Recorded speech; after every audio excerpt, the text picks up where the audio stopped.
does that even mean, Bowers Game Corner? YouTube, I'm back again to read some more rules, and today I'm reading the rules for Blood on the Clocktower. So you are the storyteller. You are the boss. You will be the person who reads the rules, who referees the game, and who creates the chaotic and fun situation in which your players will play.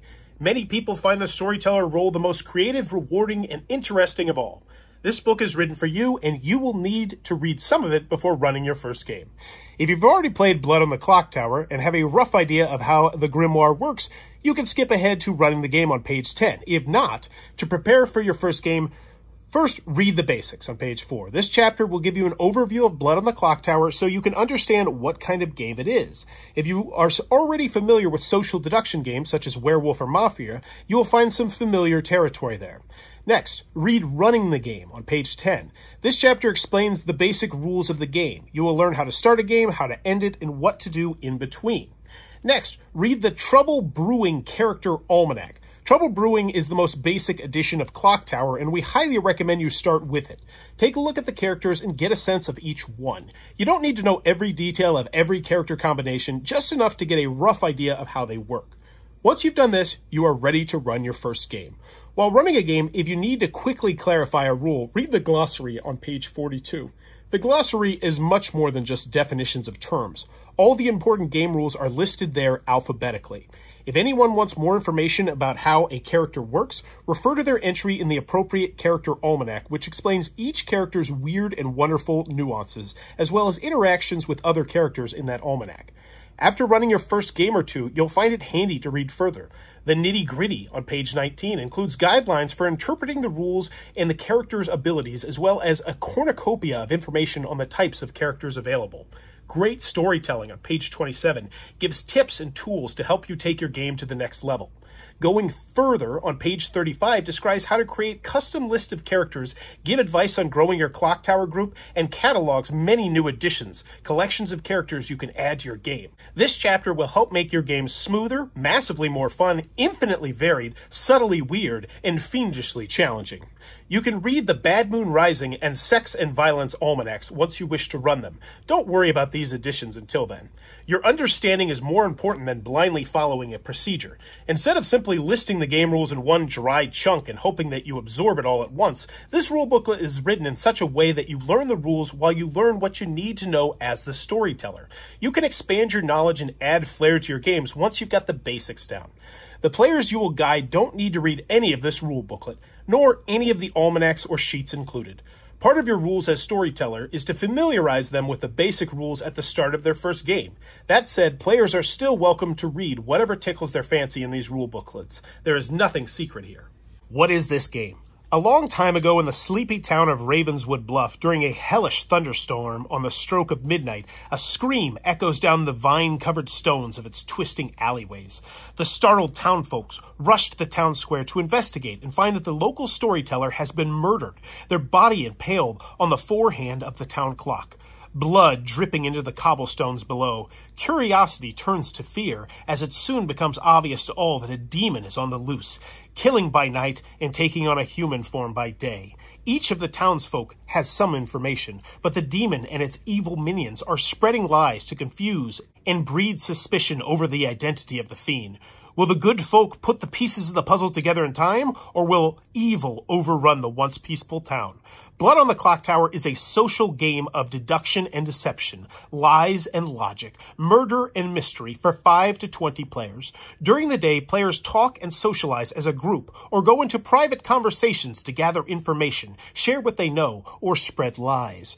During the night, players close their eyes, while some good players wake to learn valuable information, and the demon and its minions wake to spread their mischief. Each player is a unique character with a powerful ability to use or a troublesome penalty to avoid. Clocktower is mostly a talking game with almost no physical pieces for the players to use. Players win or lose by their wits, their insight, and their ability to convince others about who should live and who should die.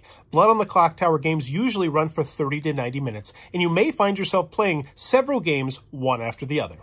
Example of play. 11 players are sitting in a dimly lit room on couches and comfy chairs, facing each other in a rough circle. Spooky music plays softly in the background. Most players are arguing and some are listening. They each have a secret identity.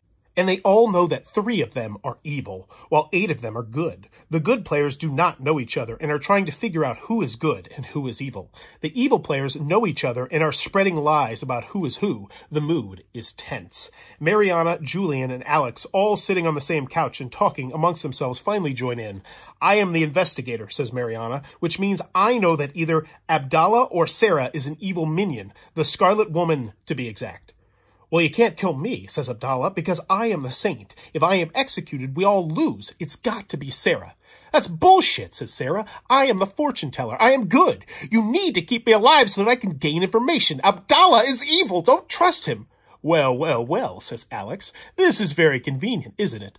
I am the empath, which means I know that I am sitting next to one evil player and one good player. Either Julian is evil or you are evil, Sarah. No, says Sarah. One of you is lying, or maybe you are all lying. I am good, I swear. Lewis and Even on the other side of the room stay quiet. Lewis is the soldier and does not want to reveal his identity to the group just yet.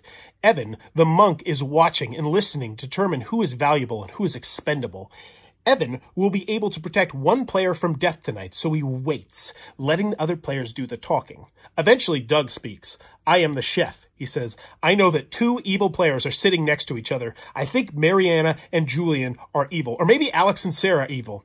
Mind you, Sarah and Lachlan are sitting next to each other and have been whispering about God knows what.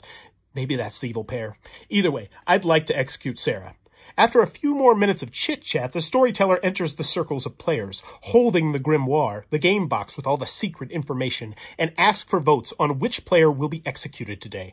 The group decides to kill Sarah, despite her protests. Sarah, who was not the demon, dies. Since the demon is still alive, the game continues. The day ends, and night begins. The storyteller asks all players to close their eyes. The storyteller walks around the circle, and one by one taps on the shoulders of certain players. These players open their eyes to use their character's special abilities.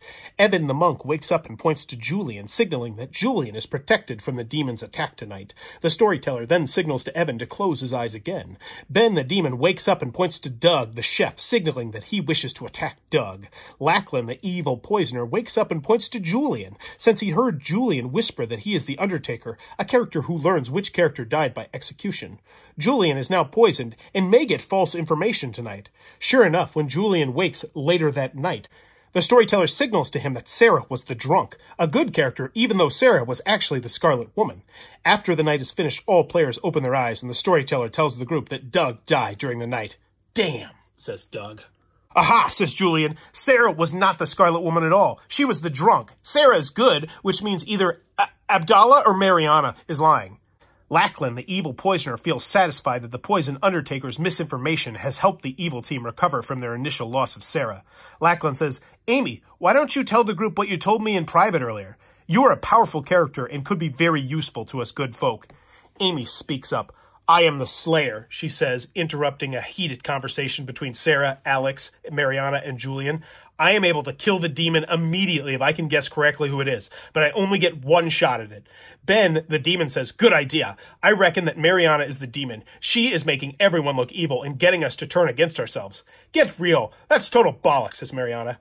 Maybe it is, Mariana, says Amy, but Lewis is just too quiet for my liking. What's he hiding? I am the soldier, says Lewis. I don't want to say who I am because I wanted the demon to attack me. I am safe from the demon. I trust Lewis, says Ben. I'm the washerwoman, so I know Lewis is the soldier.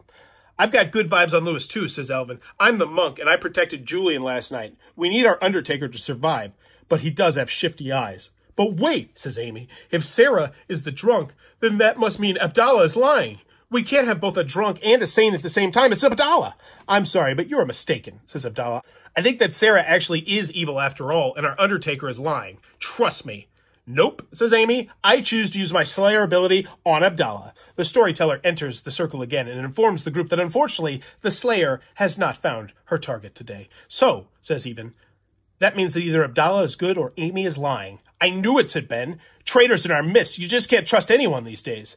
After more chit-chat of this nature, the storyteller prompts the group to choose a new player to execute. Then another night begins where all the players close their eyes and some players open their eyes to receive information from the storyteller or to use their abilities while no one else is watching. If the demon is executed by the good players, good wins. But if good cannot solve the puzzle in time, and the demon continues to eat player after player each night for much longer, evil will win. What exciting stuff. Right here we have what's in the box, which you can look at if you'd like. But now we have what is the town square. The town square is a board that you'll place on the floor in the center in the circle of players. You'll use it to track which players are alive and which are dead with life tokens. Place so they roughly match the seating position of the players. Life tokens on their top side represent alive players, and life tokens on their underside represent dead players. When a player dies, you'll flip their life token and add a vote token to it to show they have one vote left for the rest of the game. Under the town square lies the traveler sheet. This sheet shows how many characters of which types are in the game and shows information about the travelers, a character type often used in games with many players. What is the Grimoire? The Grimoire is the box that the game came in, held together by two metal clips at the top and bottom, forming a container much like an open book. It will help you, the storyteller, keep track of which player is which, who is dead and alive, and who is due to act at night, who is drunk or poisoned, and many other important game conditions. Only you may look at the Grimoire, and you will use it frequently throughout the game. Shown here is the recommended way to set up the Grimoire for a right-handed person. If you are left-handed, you may find it useful to switch the contents of the left and right sides. So first we have character tokens.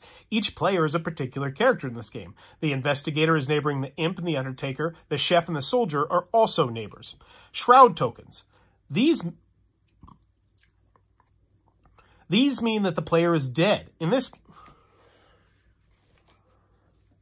So first we have character tokens. Each player is a particular character. In this game, the investigator is neighboring the imp and the undertaker. The chef and the soldier are also neighbors.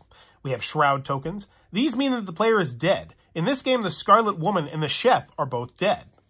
The Grimoire's left side holds the character tokens for all the characters present in the game, positioned to match the real-world seating position of the players. You'll place reminder tokens here to help you remember something that has happened or will happen to a character. Addition box. This box contains all not-in-play character tokens and their reminder tokens. In this game, most of the trouble brewing tokens will not be needed. Reminder tokens. Active. These represent something that the storyteller needs to know about a character. In this game, the Slayer has used their ability, while the Undertaker is poisoned by the Poisoner and is safe from the demon due to the monk. Bits and pieces. Various tokens currently not in use. Info tokens, excess night tokens, and shroud tokens keep in the bag when the game is packed up. The night sheet. This tells you what to do at nighttime, such as what happens when a character wakes up and in what order they wake. The Grimoire's right side holds the night sheet, which indicates which characters will wake and in what order during the night. You'll place night tokens by characters on the night sheet to show their abilities could take effect tonight. Reminder tokens. Inactive. These are for in-play characters, but are not currently in use. Night tokens. These indicate that a character may need to act tonight. In this game, the living monk has a night token, but the Scarlet Woman does not, because she is dead. Metal clips. These hold the two halves of the Grimoire together. For stability, they are as close to the edges as possible. Setup. You can set up a game of Clocktower by following the instructions on the setup sheet, which are explained in more detail here. First, gather your players. Get one chair per player and arrange the chairs facing each other. A rough circular square is fine as long as people are sitting in a definite clockwise or counterclockwise order. As the storyteller, you will need to be able to enter and exit the circle often, so leave a gap between two chairs. The center of this space will need to be mostly empty, no tables or hazards on the floor, which can be tripped on. Next, prepare the Grimoire. Clip the Grimoire by fastening the two metal clips as close as possible to the upper and lower corners of the game box, creating a sturdy book-like container. Unfold and assemble the two-piece Grimoire stand and place the Grimoire upon it, putting it where players that walk around will not accidentally see its contents. Collect supplies of all the info, night, and shroud tokens anywhere you like in the Grimoire. We recommend the bottom left corner of the right side. Next, choose an edition. This box set comes with 3 editions: Trouble Brewing, Bad Moon Rising, and Sex and Violence. Choose one to play with. Uncover and add its edition box to the bottom left part of the Grimoire. This will let you easily access the character and reminder tokens as you need for this game. Add the night sheet for this edition to the right side of the Grimoire. You'll need 5 or more players for Trouble Brewing and 7 or more players for other editions. While you can play other editions with fewer than 7 players, this is not recommended. In 5 or 6 player games of Bad Moon Rising and Sex and Violence, characters like the Shabaloth, Goon, Fung Gu, or Evil Twins can give an unfair advantage to one team. We recommend you start with Trouble Brewing and then move on to other editions. Likewise, we recommend you run a game or two with 5 to 10 players to get the hang of things, then try your hand at larger games. Prepare the town square. Put the town square board on the floor in the center of the chairs. Put 1 life token per player on the town square matching their seating position. Put a pile of vote tokens in the center of the town square. Put the traveler sheet partially under the town square, showing the number of townsfolk, outsiders, and minions. Next, read the rules to any new players. The rule sheets describe all the major things that a new player will need to know to start playing. Simply read out the text written on this sheet to the group, or let those who want to read it do so privately. Part of the rule sheet will prompt you to talk about various hand signals. You want to demonstrate these hand signals as you go, since some players learn visually. If you wish, you can read out the part of the rule sheet that talks about nominations and executions now, but most players will learn this better if you read it out later on, when the first nomination for executions begin. There is a duplicate rule sheet on the reverse side of the traveler sheet kept under the town square. To save time, get a veteran player to read out the rules from the sheet, so you don't have to. While they are explaining the rules, you can set up the game. Next, secretly choose characters. Take all the townsfolk character tokens out of the chosen edition box and choose the appropriate number for the number of players as listed on the setup sheet. Put these character tokens on the left side of the Grimoire and return all remaining townsfolk character tokens into the edition box. Then do the same for any outsiders, minions, and the demon. Do this secretly. The players do not know which characters are in the game. If there are more than 15 players in the game, then any excess players must volunteer to be travelers. Travelers have enormous power, but less responsibility, and they often help the game go quicker. Give these volunteers the traveler sheet so they can choose which travelers they wish to be. You'll find more information about them in Traveler Characters on page 24. For your first game, we do not recommend that you include travelers or fabled. Choosing characters. The characters you choose will greatly affect how the game plays. Choose what you think will be fun, what will interact well, or simply what you feel capable of handling. If it's your first game and you don't know which characters to include, consider the following for an 8-player game, or alter one to suit your style. The Chef, Empath, Fortune Teller, Undertaker, Virgin, Drunk Investigator, Scarlet Woman, and Imp. This setup has a lot of information for the good team and is a great way to get people engaged and talking immediately, but is also relatively safe for evil players that are unsure of how to bluff well. It will be a chaotic game that is a blast for new players. Remember to give the Drunk Investigator false information, and remember that they cannot die by nominating the Virgin. You could also try the Empath, Fortune Teller, Raven Keeper, Slayer, Mayor, Saint, Poisoner, Imp combination. This will be a much quieter game as players slowly figure out if the Saint, Slayer, and Mayor are telling the truth. The Poisoner, who has many juicy targets, can certainly cause some chaos. However, the game may be a quick one if a Slayer is savvy, if the Saint is not savvy enough, or if the Poisoner cannot find the Empath and Fortune Teller in time. If the Mayor is attacked at night, remember to kill another player instead, perhaps the Raven Keeper. You can also try the Washerwoman, Fortune Teller, Undertaker, Slayer, Virgin, Recluse, Spy, Imp combination. This is a more advanced setup requiring some deeper logic from the players, but can be very rewarding if they figure it out. Remember that the Recluse can register as the demon to the Fortune Teller, Undertaker, and Slayer, and remember that the Spy can register as a townfolk to the Virgin, Undertaker, and Washerwoman. Next, add and remove characters. If any chosen character tokens show an orange flower, you will need to add or remove some character tokens as described by its Almanac entry. On the character token, the text in square brackets, like this, briefly describes how to alter the character to play this game. This happens right now and does not happen again once the game is underway. After adding and removing character tokens, the number of character tokens will always equal the number of players. The Baron token has text that says +2 outsiders. The Baron adds 2 outsider tokens to the game, but removes 2 townfolk tokens. Other characters such as the Drunk do similar things. Next, add reminder tokens to the Grimoire. If any chosen character tokens show green leaves at the top, add the reminder tokens for those characters to the Grimoire. Return all remaining reminder tokens to the addition box. The reminder tokens for a character show the same symbol as its character token. The number of green leaves on the top equals the number of reminder tokens that character has. If there's 1 leaf at the top, add 1 reminder. If there are 3 at the top, add 3. The investigator token shows a magnifying glass symbol. Both of the investigator's reminder tokens show the same magnifying glass symbol. Pass out character tokens. Shuffle the character tokens and put them in the bag. Then each player takes 1 character token out of the bag and then passes the bag to the next player.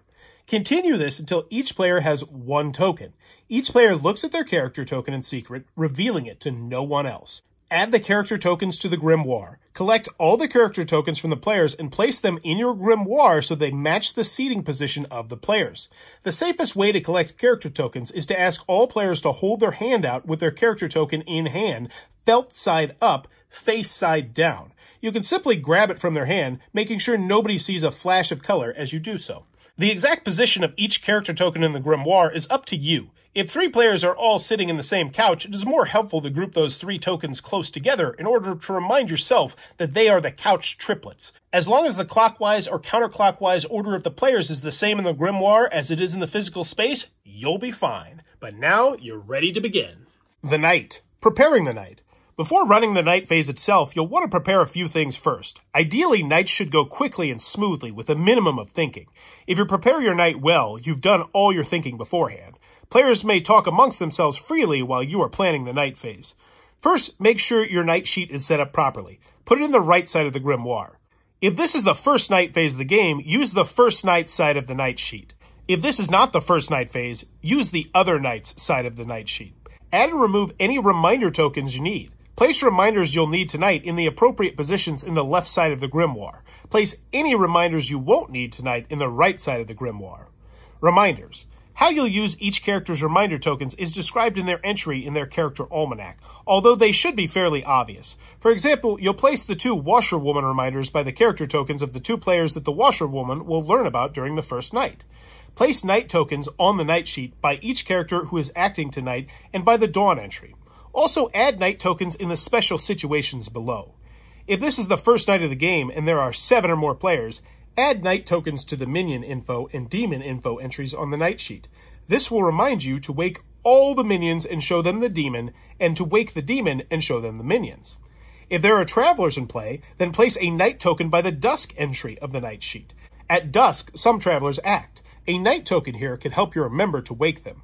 Leaves. The easiest way to know which character needs night tokens is to look for leaves on their character tokens. A leaf on the left side of the token means their character acts on the first night. A leaf on the right side means that the character acts on all other nights. Planning. This is also a good time to think briefly about what you might need to do in the coming night. For example, if this is the first night, you will show the demon 3 not-in-play character tokens to help them bluff. Which tokens will you show them? If a player is drunk and will act tonight, what misinformation will you give them? Knowing what you want to do in advance will help the nights go quicker, which keeps players engaged. Running the night. During the night phase, players keep their eyes closed. Some players will wake, opening their eyes to learn information or use powerful abilities. Typically, the demon attacks at night, killing 1 or more players or otherwise causing havoc. To start the night, tell the players to close their eyes. Say, all players' eyes closed, or something similar, and check that their eyes are closed if needed. Next, do the actions on the night sheet from top to bottom. If it is the first night and you are playing with 7 or more players, do these 2 steps. 1. Wake all the minions and show them the demon. Let the minions make eye contact so they know who each other are. Then, show each minion the "This is the Demon" info token and point at the demon. Make sure all minions can see who you are pointing to, then put all the minions to sleep. Next, wake the demons and show all minions. Wake the demon, show them that these are your minions info token, then point to each minion. Then show the demon that these characters are not in play info token, and show the demon any 3 good character tokens that are not in play. Bluffing. Showing these character tokens will help the demon bluff as one of them. It is usually best to show 2 townsfolk and 1 outsider token to the demon. That way, they can choose amongst all sorts of characters to bluff as. They can, of course, ignore this advice and bluff as any character they want. Wake each player who gets to use their character's ability tonight. 1 at a time, from top to bottom on the night sheet, resolve their ability and then put the players to sleep.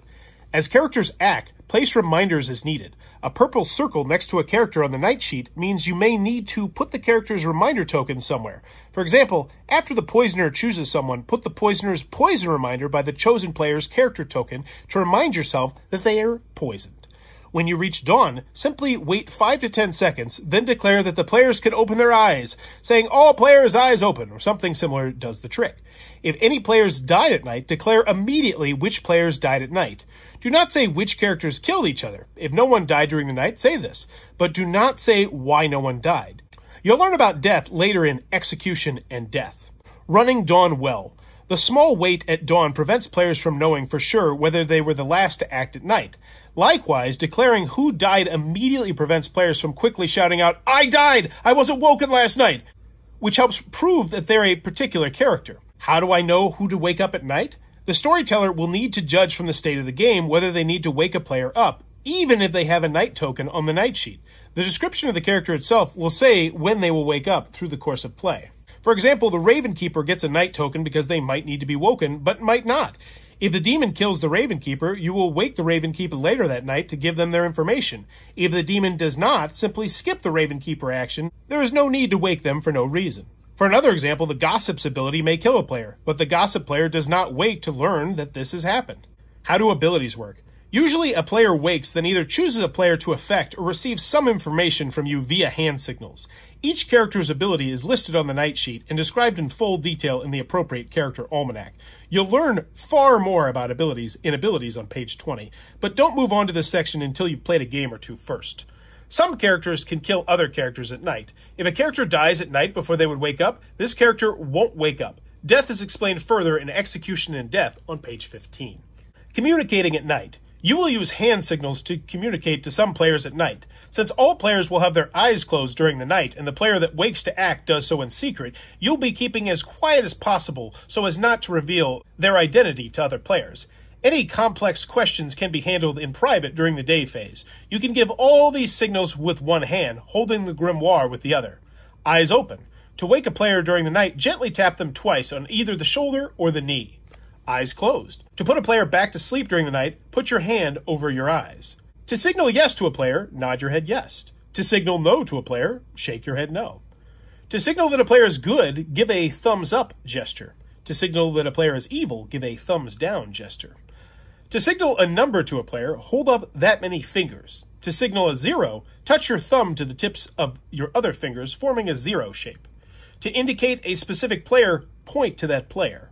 To indicate a specific character, show that character token or point to the character icon on the character sheet. Make sure you hold the token close enough to the player so they can see. A foot or less is generally close enough. If a player is the empath, who wakes each night to learn how many of their neighbors are evil, and the empath is sitting next to one evil player, the entire process is as follows.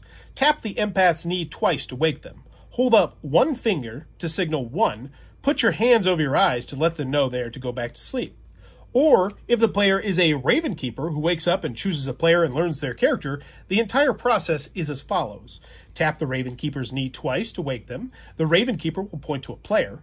When they have done so, point to that player too, confirming with them who they are pointing at. Then, remove that player's character token from the grimoire and show it to the Ravenkeeper. Once they have seen it, put the character token back in the grimoire, then put your hand over your eyes to put the Ravenkeeper back to sleep. The day. During the day phase, players will talk to each other. They may scheme, lie, share information, or stay silent and try to puzzle out who is who. Then they vote on who will be executed. This is the main part of the game, mostly handled by the players themselves. Discussion. To begin, just let the players talk amongst themselves. There is very little that you need to do. Players may say whatever they want or may say nothing at all. Generally, good players will reveal their characters and any information they have, while evil players will pretend to be good characters and give out bogus information. Sometimes good players will be deceptive too. It's up to them. Players may talk to the group, whisper to each other, or even leave their seats to talk in secret with other players. Encourage them to stay in the circle as they're doing this, though. Questions? Some players will have questions for you. Even though you read out the main rules while setting up, people do forget. Or a player may ask about how a particular character works. Unlike other games, Clocktower does not require all players to know all the rules before playing. We emphasize participation, so please be as helpful as possible with players who have questions. If you don't know the answers to a general question, look in the glossary on page 42. If you don't know the answer to a character question, look in the appropriate entry of the character almanac. You can answer questions either publicly, so that all the group hears, or privately. Players with questions about their character's ability may want to talk in private with you so that no one else knows who they are or what question they asked. Nominations and voting? Call for nominations when you feel it is appropriate. Doing so after 5 to 10 minutes of chit-chat is usually about right, but some groups may want to talk for longer or shorter. Make sure everybody is back in their seats at this point. Say, "I now call for nominations," or something similar. A player can nominate someone by simply saying, "I nominate Bob," or something like that. When you hear a nomination, repeat it back to the group. For example, say, Sally has nominated Bob. This way, everyone knows that you have heard and accepted the nomination. There are a few limitations on nominations, as follows. If a player tries to nominate in a way that was not allowed, simply tell them it's not allowed. Only one player may be nominated at a time. If a nomination has been made but not yet voted on, another nomination cannot be made yet. Only alive players may nominate. Dead players can be nominated, but this is almost never wise to do. Each player may nominate only once per day, and each player may be nominated only once per day. Give the nominated player a chance to defend themselves before you start tallying the votes on them. 10 to 30 seconds is usually about right, but longer is okay too. Tally the votes. Stand in the center of the circle, holding the grimoire in one hand and holding your other hand out straight towards the nominee. Say the name of the player and the voting has started. Then slowly spin yourself clockwise, counting aloud the number of votes as you go until you come back to the nominee. Counting aloud helps undecided players make up their minds as to whether to vote or not. The nominee may vote for themselves if they wish. Their vote is counted last. If a player has their hand up when your hand reaches them, that's a vote. If a player has their hand down, that's not a vote. Each alive player may vote for as many players as they wish per day. Each dead player may vote for only one nomination throughout the rest of the game. Declare the result. The vote succeeds if the nominated player gets more votes than any other nominated player today, and the number of votes equals or exceeds half the number of alive players. It is the middle of the game. 6 players are alive and 4 players are dead. Doug gets 3 votes, so the vote succeeds. It doesn't matter whether the 3 votes came from alive or dead players. There were 3 votes, which is half of the 6 alive players. If the vote succeeds, declare that the nominated player is about to die. The player will be executed today unless a future nominee gets even more votes. Call again for nominations and tally the votes for the next nominee, if any. Any player who's about to die may still nominate if they have not already nominated today. If the vote fails, the nominated player will not be executed. You can call for more information, then tally the vote for the next nominee, if any.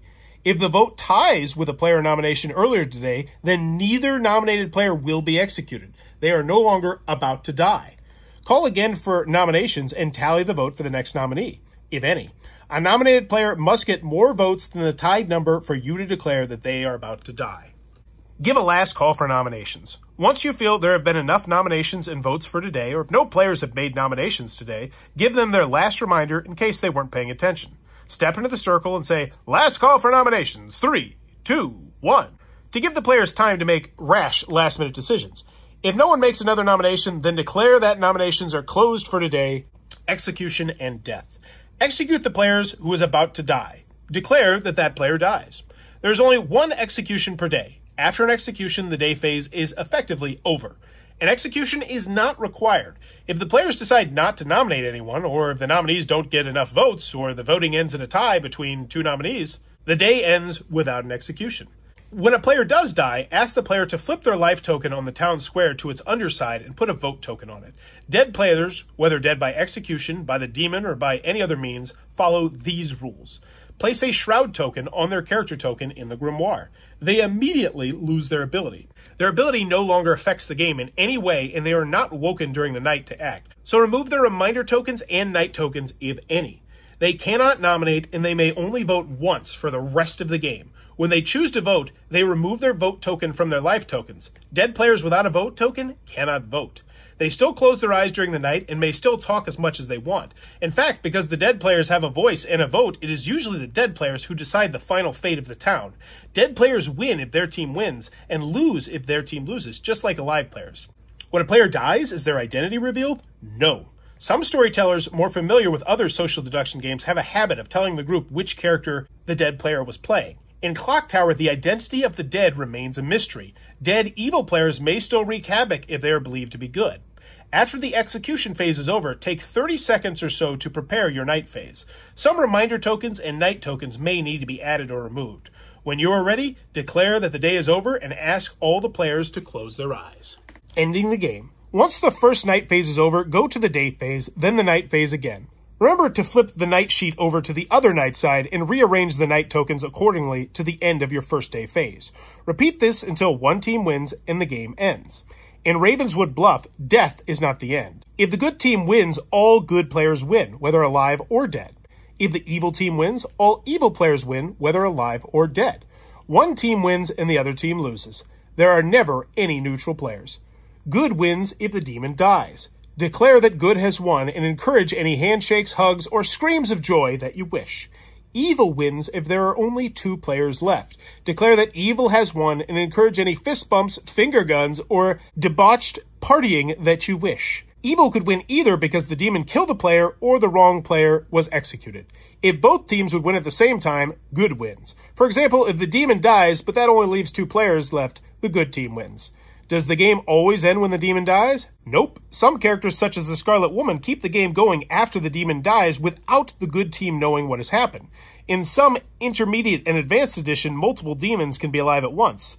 All demons must die for good to win. Also, some demons might be good rather than evil. The good team still only wins when all the demons are dead, regardless of whether they are good or evil. Welcome to the nitty-gritty and beyond. You don't need to read further until you've run a game or two, or until you run into a thorny rules question. If you have read the previous chapters in this rule booklet in the Trouble Brewing Character Almanac, but would like a little practice before running your first game, visit bloodontheclocktower.com/quiz. There you'll find multiple choice questions and a digital grimoire designed to help you understand how each character works and interacts with others. Everything you need to know is in the physical rule booklet in the box, but the online quizzes are a fun way to put this knowledge into practice. In this chapter, you'll learn the deeper rules surrounding the character's abilities and how they work in unusual timing situations, when players change characters, or when drunkenness and poisoning operate in unusual ways. You'll learn the rules for states: drunkenness, poisoning, madness, character, and alignment. Finally, you'll learn about travelers and fabled characters that drastically change the game in one way or another. In the following chapters, Great Storytelling and Going Further, you'll learn all sorts of tips and tricks on how to improve your storytelling abilities, create your own custom games, run small teensyville games, and more. Also, you'll learn more about the various editions. While the rule booklet provides the general rules for the game, there are some exceptions to keep in mind. If the rule booklet doesn't say you can't do something, you can do it. Yes, players can nominate or vote for themselves. Yes, the demon can attack dead players. Yes, good players can lie. Yes, if you get to choose any player at night, you can choose yourself or a dead player. Yes, the dead can talk. No, dead players cannot nominate and may only vote to execute if they have a vote token. Your word is law. If you are unsure of how to interpret a rule, or the players are unsure of what a character's ability does, you, the storyteller, are the final judge. Listen to the players, by all means, but when you're unsure what the gods of Clocktower really meant by the strange wording or character combinations, make a call and stick by it. Tell your players what your judgment is and play on. Character abilities break the core rules in this book. If a character's ability contradicts a core rule in this book, follow the character's ability. There is one exception: abilities cannot affect the exiling of travelers, which is on page 25. Abilities. Each character in Blood on the Clocktower has a unique ability, as described on the character token, character sheet, and character almanac. The character token and character sheet give plain language versions of the abilities, and they will serve you well in almost all cases. But if you run into a conflict or strange interaction between abilities and need to find a more specific explanation, follow the rules written in their chapter almanac. When used, abilities work immediately. For example, if the demon attacks the fortune teller dies immediately. They do not get to wake up later that night to use their ability. Or if the monk wakes up and protects the empath, then the demon wakes up just after that and attacks the empath does not die. Only tell a player what their own character's ability says they learn. Secrets are secret. If the imp dies and the Scarlet Woman becomes the imp, do the other players learn that this has happened? No. If the Slayer uses their ability and nothing happens, do the players learn that the Slayer is the Slayer? No. If the monk protects the washerwoman, does the washerwoman learn that she was protected? No. When the night ends, do players learn which ability killed which player? No. They only learn which players died, not how. Abilities are lost immediately on death, poisoning, or drunkenness. If a character dies, they lose their ability immediately, and any of its persistent effects end. So you can remove their reminder tokens. For example, if a poisoner poisons the Slayer at night, then the poisoner dies later that same night, the Slayer is no longer poisoned. Even though the poisoner's ability says that it lasts until dusk, once the poisoner dies, they lose their ability and its persistent effect ends. If a player becomes drunk or poisoned, you can remove their reminder tokens. However, it is sometimes more helpful to not remove them and instead turn them upside down in case the player becomes sober and healthy again. You can ignore these reminder tokens for the time being since drunk or poisoned players have no ability, as if they were dead. For example, the sober innkeeper protects the chambermaid, but then the innkeeper becomes drunk. The chambermaid stops being protected. Or if Julian poisons Amy and then Evan poisons Julian, then Amy is no longer poisoned. Some characters keep all or part of their abilities when they die. If the ability says even if dead or happens when the character dies, it does so. The ability is still lost if the player becomes drunk or poisoned. For example, the Ravenskeeper is killed at night, then uses their ability. Their ability says, if you die at night, you are woken to choose a player. You learn their character. Even though the Ravenkeeper is dead, they still have their ability for a short while because their ability says it happens when the Ravenkeeper dies. If an ability does not say choose, the storyteller makes the decision. For example, if an ability says a player is poisoned each night, then the storyteller chooses who. If the ability says each night choose a player they are poisoned, that means that character's player chooses. If a player tries to use their ability incorrectly, let them know. Tell them verbally if it is day, or shake your head if it is night. The monk cannot choose themselves, so if the monk player chooses themselves, shake your head. No. Then mention for them to choose a different player. The chambermaid must choose alive players, so if the chambermaid player chooses a dead player, shake your head no and motion for them to choose again. If a player becomes a new character, they gain the new character's ability immediately. They lose their old ability immediately, and any of its persistent effects end. If the new ability is a once-per-game ability and has already been used, they may use it again. If the new ability normally only functions on the first night, it functions tonight. Players that are brought back from the dead, or players that become a new character via character swap, gain their ability in this way too. If a player becomes a minion or demon character, they do not learn who the other evil players are. That information is for the evil players at the beginning of the game and has nothing to do with abilities. If a player becomes a character whose ability text has square brackets, like this, that portion of the ability has no effect. Square brackets indicate a different game setup, and this is not changed mid-game. Some abilities may happen at a different time than what is listed on the night sheet. The night sheet lists which characters act in what order, but some abilities may take effect earlier or later, such as when an ability triggers immediately when a character dies. The night sheet order is a guide to remind you to wake players and to place reminder tokens and shrouds, so that no character is forgotten. The ability text on the character token is more important than the order of resolution on the night sheet. For example, the demon kills the sage. The storyteller should wake the sage immediately, but forgets. The next character on the night sheet to act is the sweetheart. The sweetheart died today. The storyteller forgot to make a player drunk as soon as the sweetheart died, so they do so now. The next character on the night sheet to act is the sage. The storyteller wakes the sage and resolves the sage ability. States. In Blood on the Clocktower, players can be lots of things. This character or that one, drunk or sober, alive or dead, healthy or poisoned. Of course, we don't mean literally. These are called states. Basically, they're permanent elements of a player that are independent from each other. For example, if you're drunk and change your character, you stay drunk. If you're poisoned, you can be drunk too. Life and death. At any given time, a player is either alive or dead. Generally, players die during the day from execution and die at night from character abilities.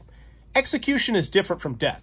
Sometimes a player may be executed but remain alive rather than die. Players may be executed multiple times, and even dead players may be executed again, just to be sure. Regardless of whether the group executes an alive or dead player, this counts as the one execution allowed for the day. A dead player cannot die again.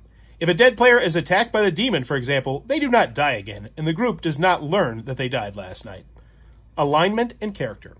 At any given time, a player is either good or evil. Characters start as either good or evil, but their alignment may change. Sometimes a townsfolk will be evil. Sometimes a demon will be good.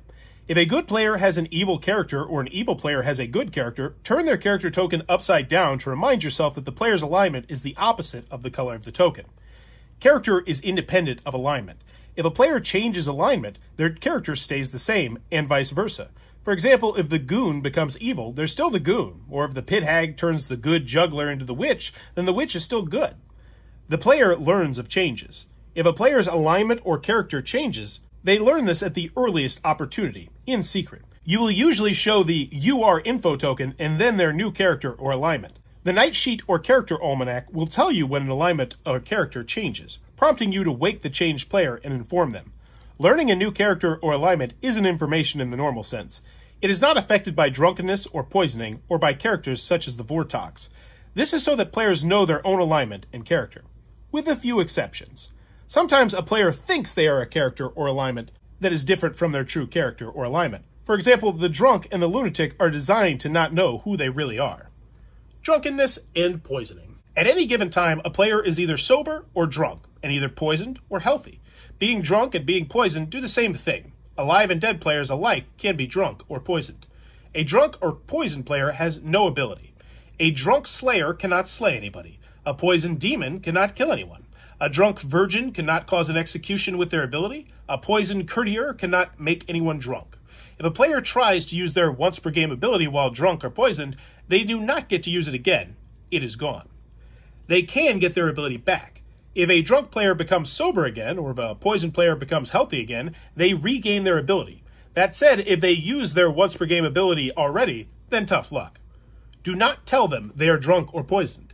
Instead, act just like they're sober and healthy. For example, a drunk monk still wakes each night and chooses a player to protect, but that player won't be protected.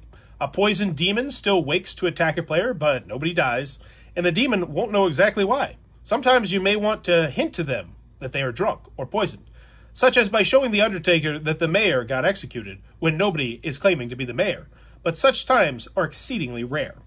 You can give them false information. A drunk or poisoned player does not have an ability, but they think they do. If their ability gives them information, you can give them incorrect information. For example, a drunk empath still wakes each night and gets shown a finger signal, but you can show the wrong number of fingers. A poisoned Undertaker gets shown the character token of the player who died by execution today, but you can show the wrong character token. You're not required to give incorrect info, but you can, and you usually should. Drunkenness and poisoning do not cancel out. A poisoned drunk does not become sober or healthy. They're just both poisoned and drunk. Abilities used on a drunk or poisoned player work normally. For example, an empath correctly learns the alignment of their drunken neighbors. A fortune teller correctly identifies a poisoned demon. If the Duchess, a fabled character that grants information to 3 players, is visited by a poisoned slayer, then the slayer gains correct information. In this case, the Duchess' ability is working properly, while the slayer has no ability. Always give correct information about the rules, even to drunk or poisoned players. They need to be able to trust you at least that much. The player is drunk or poisoned, not the character. Even though it is common to refer to a drunk or poisoned character, if a drunk player becomes a new character, they are still drunk. If a poisoned player swaps characters with another player, the player remains poisoned. The timing of drunkenness and poisoning can vary slightly with unusual character combinations. Normally, if an ability is a permanent ability or is already affecting the game, the player loses their ability when they become drunk or poisoned, and that ability resumes when they become sober and healthy again. For example, the tea lady is poisoned, so she does not protect her neighbors. Later, the tea lady becomes healthy, so she protects her neighbors again. The sober witch has cursed a player. The witch becomes drunk, so that player is not cursed. Later, the witch becomes sober again, so that player is cursed again. If an ability is triggered or used when the player is drunk or poisoned, the ability is wasted. It has no effect now and no effect later on, even if the player later becomes sober and healthy. For instance, a poisoned sweetheart dies. The sweetheart does not make a player drunk, even if the sweetheart becomes healthy later on. A drunk innkeeper chooses 2 players to protect. They are not protected, even if the innkeeper becomes sober later on. If an ability is triggered or used when the player is sober and healthy, the ability works normally, even if the ability relies on some condition being true in the past and the player was drunk or poisoned at that time in the past. For example, a sober juggler wakes at night and learns correct information, even though the juggler was drunk when they made their guesses earlier that day. Clocktower is designed so that such odd timing situations are rare. When in doubt, refer to the character almanac entry for clarification. Here's a tip. To run drunkenness and poisoning well, listen to the bluffs of the evil players and support those bluffs whenever possible. For example, if the drunk Ravenkeeper chooses to learn about Doug, who is the Baron, but bluffing is the Mayor, you can help the evil team if you show the Ravenkeeper the Mayor token. If the drunk Ravenkeeper instead chooses to learn about a good player, it could be helpful to show an evil character token instead. Normally, you should make drunkenness and poisoning as harmful as possible to the drunk or poisoned player. Madness.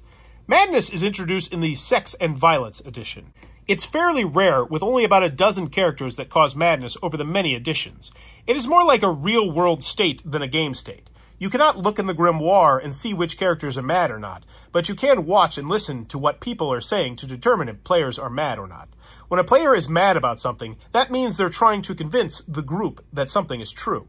Some players are instructed to be mad about something, and some players are instructed to not be mad about something. When a player is instructed to be mad about something, but they aren't, the storyteller might give them a penalty. Likewise, if they are mad about it, the storyteller might give them a bonus. The specific instructions, benefits, and penalties of madness are written on the character token or character sheet. For example, the mutant's ability is, if you are mad about being an outsider, you might be executed. Alex, the mutant player, is trying to convince the group that he is the mutant, an outsider character, so he is mad about being an outsider. Alex might say something obvious like, I am the mutant, or I am not a townsfolk, but I'm not going to tell you my character. In either case, the storyteller is welcome to execute him.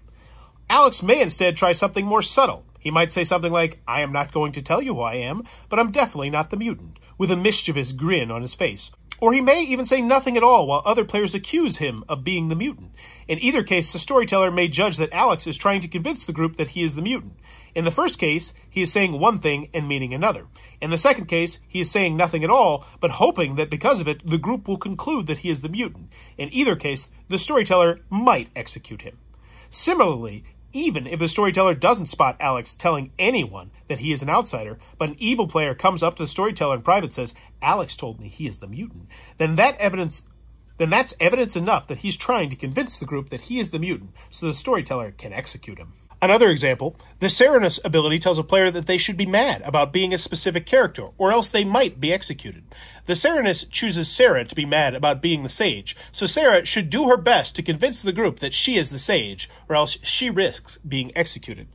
Sarah simply sits there and says nothing, so she has certainly acted the way a sage would act, staying quiet, but she has not tried to convince the group that she was in fact the sage. Something much more convincing would be required. A great start would be saying, I'm the sage. I lied about who I was yesterday so that the demon would attack me, but alas, it didn't work. But yes, no lies, I am the sage. Instead, Sarah stays quiet, and because the storyteller believes that Sarah isn't trying very hard to convince people that she is the sage, the storyteller is free to execute her. Players are never forced to be mad. Players may say whatever they want at any time. They are never compelled to say anything they do not wish to say. With madness, however, they are incentivized to say particular things and disincentivized to say others. If a player flat out says, I am mad, or otherwise heavily implies it, then the storyteller can give them the appropriate penalty or remove the appropriate benefit. This kind of statement is usually a player's way of saying, I do not wish to be mad about this thing and I would rather take the penalty. Even if a player merely implies that they are mad, that counts. A previous mad player can talk about it without penalty. Once they are no longer mad, players can let the group know that they were mad without suffering the consequences. For example, a player that was picked by the Serenovus 2 nights ago, but not last night, can happily tell the group this without fear of execution. A dead mutant no longer has their ability, so need not fear its consequence. You, the storyteller, are the final judge about who is and who is not behaving madly. There are no rules about what must or must not be said. What matters is what you think the player is trying to do. Returning to the mutant example above, if you think that the player is genuinely trying to convince the group that they are not the mutant, they are not mad about being the mutant. But if you think they are trying to convince the group that they are an outsider, however subtly, then it's curtains for them. Execute them at will. Returning to the Serenovus example above, if you think that the player instructed to be mad by the Serenovus is genuinely doing their best to convince the group verbally that they are the sage, then they are mad that they are the sage, and therefore safe. But if you believe that they are just half-heartedly saying a few token words, and that they pretty much expect to be disbelieved, or even if you think they're doing their best to be disbelieved, then they pay the penalty of being executed at your leisure. Generally, be firm in your judgment. If players come to believe that all they need to do is put in a half-assed effort to avoid the madness penalty, then that's what they will do. It's not the end of the world if this happens, but the fun in being mad is being incentivized to spread lies and misinformation to your own team, and not be able to own up to it until you are sane again. Advanced players should know how to play madness well, while beginner players may be confused. Take this into consideration when deciding whether or not to penalize a player for madness. For example, if Abdallah, an advanced player, is instructed to be mad about being the flower girl, then he better be telling the group which days the demon voted and did not vote. If Abdallah was truly the Flower Girl and had revealed his character to the group, there would be little reason for him to withhold his Flower Girl information. Abdallah is an advanced player, so he should not be getting any free passes. If he puts in a solid effort in convincing the group he actually is the Flower Girl, then he lives. Beginner players should be given a little more leeway. As long as you believe they are putting in a genuine effort to convince the group, then you could be more forgiving. Players don't have to actually convince anyone in order to count as mad, they just need to put in a sincere-looking effort. Traveler characters. Travelers are characters for players who turn up late or will need to leave early. Travelers tend to have extremely effective abilities, but gain little information. They have maximum power and minimum responsibility. Adding travelers. To include a traveler in your game, do the following. First, let the player choose a traveler. Take the player aside and give them the traveler sheet, which is kept under the town square. This sheet details which travelers are available for this game and what their abilities are. Ask the player to choose one traveler to play. For example, the 5 recommended travelers for Trouble Brewing are the Scapegoat, Beggar, Gunslinger, Bureaucrat, and Thief. These characters all work well for the edition you are playing. You can offer travelers that are recommended for a different edition instead, but they may not interact well with other characters in this edition you are playing. For example, if you add an evil judge to Trouble Brewing, they can use their ability to automatically execute the saint and end the game, which is unfair for the good team. Use your judgment about which travelers you wish to include. If you gotta go outside the recommended 5. Choose alignment. Tell the traveler player in private whether they are good or evil. If you made the traveler evil, they learn which player is the demon, but not which players are the minions. Adjust the Grimoire. Prompt the traveler to sit down. Then put their traveler character token in your grimoire to match their seating position. Put evil traveler tokens upside down and good traveler tokens right way up. Place their life token. Put the traveler's life token on the town square. The traveler's life token is a different color. This represents that they are a traveler, and it helps the other players remember that travelers do not count as players for evil's win when 2 players are alive victory condition. Inform the group. Declare that a traveler is now in play, which player and which character they are, and what their ability is. Do not declare their alignment. Travelers may enter the game at any time. Since Clocktower games usually go for about an hour and can handle up to 20 people, someone who turns up 10 minutes late can join the fun when they arrive. They can play a traveler even if they join 5 minutes after you've set up the game. But before you start the first night, just make sure they close their eyes on the first night, then let them choose a traveler on the first day. That said, we don't recommend adding travelers if the game is nearly finished. Consider adding a traveler only if 7 or more players are alive. Adding a traveler to the game on the last day, or even the second to last day, may lead players to feel that their win or loss was due to an unfair last-minute addition, not their own efforts. Travelers can join the game before the first night if you wish. They will act on the first night if so.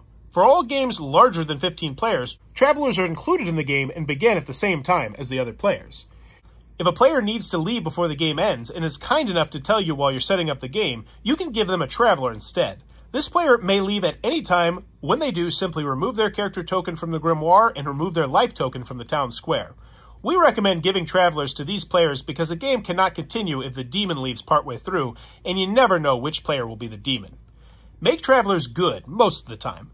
You want to keep the game balanced, so travelers should be evil only about a third of the time, since an evil traveler gives the evil team an extra vote, which is very powerful. Adding multiple evil travelers can be devastating. Adding multiple good travelers does give the good team some extra votes, but the good travelers do not know who is good or evil, unlike the evil travelers. So, if just one traveler joins the game, they should almost always be good. If 2 travelers join your game, they can both be good, but it is usually most entertaining to make one of them evil. If 3 or 4 or 5 travelers enter the game, making 1 or sometimes 2 of them evil is usually about right. However, this is totally up to you. If you are running a game with 15 players and 8 players are still alive, but all the minions are dead, feel free to make more travelers evil than usual. Or if the good team is getting hammered, make all the travelers good. Every so often, though, make the only traveler in a game evil, just to keep the players guessing about what you're up to. Running travelers. Travelers work the same as other characters in most ways. They may nominate, may vote, may act at night, may be killed by the demon, register as normal characters, lose their abilities when dead or drunk or poisoned, and even get a vote token when they die. For example, an empath sitting between 2 travelers will detect the alignment of those travelers. If the demon attacks a traveler, that traveler dies. Travelers differ from normal characters only in the following few ways. Travelers do not count when determining whether the evil team wins from just 2 players remaining alive. For example, if 5 players are still alive but 3 of them are travelers, then evil wins. Why? This rule exists because everybody knows that travelers cannot be the demon. Since they arrived late, the demon was already decided upon. Travelers get a life token of a different color to put on the town square to remind everyone of this. Travelers are exiled, not executed. Anytime during the day, any player can call for an exile of a traveler, forcing them to die in the wasteland beyond. Any player, even a dead one, may call for an exile. They may do so before the storyteller has asked for nominations, or afterward when nominations normally occur. Calling for an exile is not a nomination, so a player who calls for an exile may also nominate someone on the same day. When a player calls for an exile, all the players decide on whether they support or oppose the exile. This group decision works the same as a vote for execution, with players raising hands counted by the storyteller, but it is not considered a vote. Any player, even a dead one, may support the exile of a traveler. Dead players that support an exile do not lose their vote token. The process to exile a traveler is not affected by abilities, it is purely a group decision. For example, characters that modify votes, thief, bureaucrat, etc., do not modify support for exile. Even the butler may raise their hand to support an exile without their master raising their hand. If at least half of the players support the exile, it succeeds, and the exiled traveler dies. This counts the total number of players in the game, not the number of alive players. If an ability prevents the exiled traveler from dying, they live. Any number of travelers may be exiled in a day. Exiles are not executions, so an execution may still occur today. Like in executions, each traveler can only be called to be exiled once per day. The players may believe that a traveler is evil and want to kill them, but if there is not enough support to exile them today, then they will have to try again tomorrow. Normally, travelers cannot become non-traveler characters, and non-travelers cannot become travelers. If a player tries to do this via their ability, shake your head no and motion for them to choose again. This is because traveler players may want to leave the game early, but cannot do so if they become non-traveler characters. Also, the game cannot become unbalanced, and even sillier if players become travelers all the time. However, you may wish to allow this. If you are open to experimentation and you feel this would make the current game more fun, then allow abilities such as the barber to turn travelers into non-travelers and non-travelers into travelers. When this happens, any player that becomes a traveler swaps their normal life token for a traveler life token, and any player that becomes a non-traveler character swaps their traveler life token for a normal life token. All players always know which players are travelers and which are not. For more information on what specific travelers do and how they can benefit your game, read the Travelers and Fabled Almanac. Fabled characters. The Fabled are for you, the storyteller. They're more like special rules than characters all on their own. They let players join in a game of Clocktower when they would otherwise not be able to, or they help the game run smoother when a real-world issue comes up. The Fabled fix problems that are outside the usual boundaries of the game. For example, if a player has an intellectual disability that would normally mean they couldn't understand the game rules or communicate with the group, a Fabled can allow them to join in. If a new player is worrying they will die early, a Fabled can protect them. If there are too many players for the time available, a Fabled can make the game run faster. If someone is shy or soft-spoken and has trouble getting the group's attention, a Fabled can give them the floor without interruption. If the game needs to end earlier than expected, a Fabled can decide a winner. If you've made your own character list using the script tool, page 36, a Fabled can help make it more fun. Use the Fabled only when you need them. They can be incredibly useful in making your games more enjoyable and accessible to players of all sorts, but adding them willy-nilly to every game is unnecessary and gets old quickly. To include a Fabled in your game, simply choose one, tell the group which Fabled is in play, and put the Fabled character token in the center of the left side of the Grimoire as a reminder about what the character does. Some Fabled are added at the start of the game, while others can be added and removed at any time. You may add multiple Fabled if you wish. The Fabled cannot die or lose their ability. You are the storyteller, not a player, so your Fabled are immune to all game effects, including death, drunkenness, and poisoning. Like travelers, the Fabled do not count as players for the 2 players remain alive victory condition for the evil team. For more information on what specific Fabled do and how they can benefit your game, read the Travelers and Fabled Almanac. Great storytelling is about going beyond the written word. The truth is that you already are a great storyteller. You just need to unlock your magnificence via the inevitable experience that comes with running games. Fortunately, the collective knowledge of those who walk this hallowed path in aeons past is presented in this following chapter. If you're looking to become a storytelling stallion, a purveyor of positive pastimes, and a true titan of the town square, then this is for you. You'll find relatively little pertaining to the rules here, and certainly nothing that is required to run the game. However, as the bards and poets of old knew, spinning a tantalizing yarn is about so much more than simply reciting information. As the storyteller, you are not just the referee, but the coach, commentator, and cheering fans all rolled into one. You hold your players' trust in your hands, which is both a responsibility and an opportunity. In the following chapter, you'll find a large number of tricks and tips aimed at enabling you to take what you've learned from the rules and shape that knowledge into a memorable and satisfying experience for your intrepid players. These are separated into the following two subcategories. Running things smoothly discusses things like when to end the game, how to easily interact with players during both the day and night phases, how to get the most out of your grimoire, where to physically position yourself and your players, and what to do if things go awry.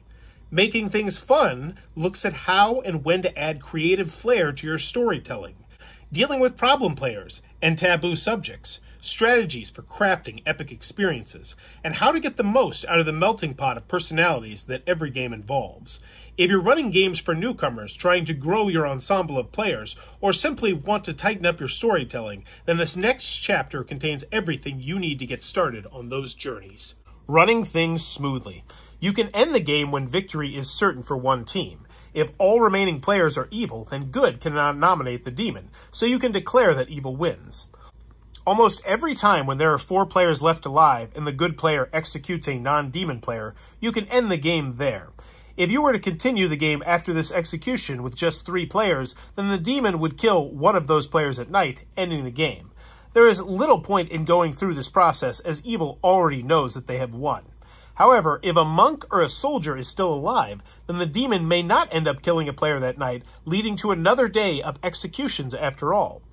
Use your best judgment when declaring the game over early.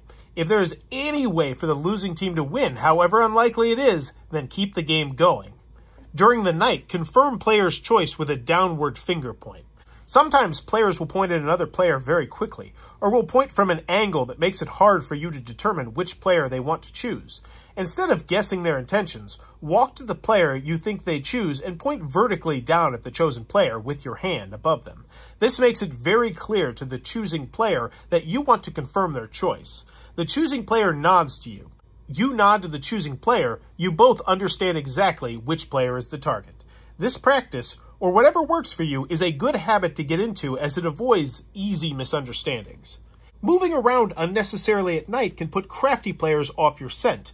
If you always walk to the same part of the circle the first thing each night and your shoes make noise, then players may be understandably suspicious that the demon is sitting in that area.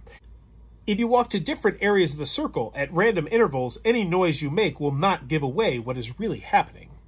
Moving tokens around in the grimoire is something you may need to do when good players such as the Slayer or Juggler use their abilities.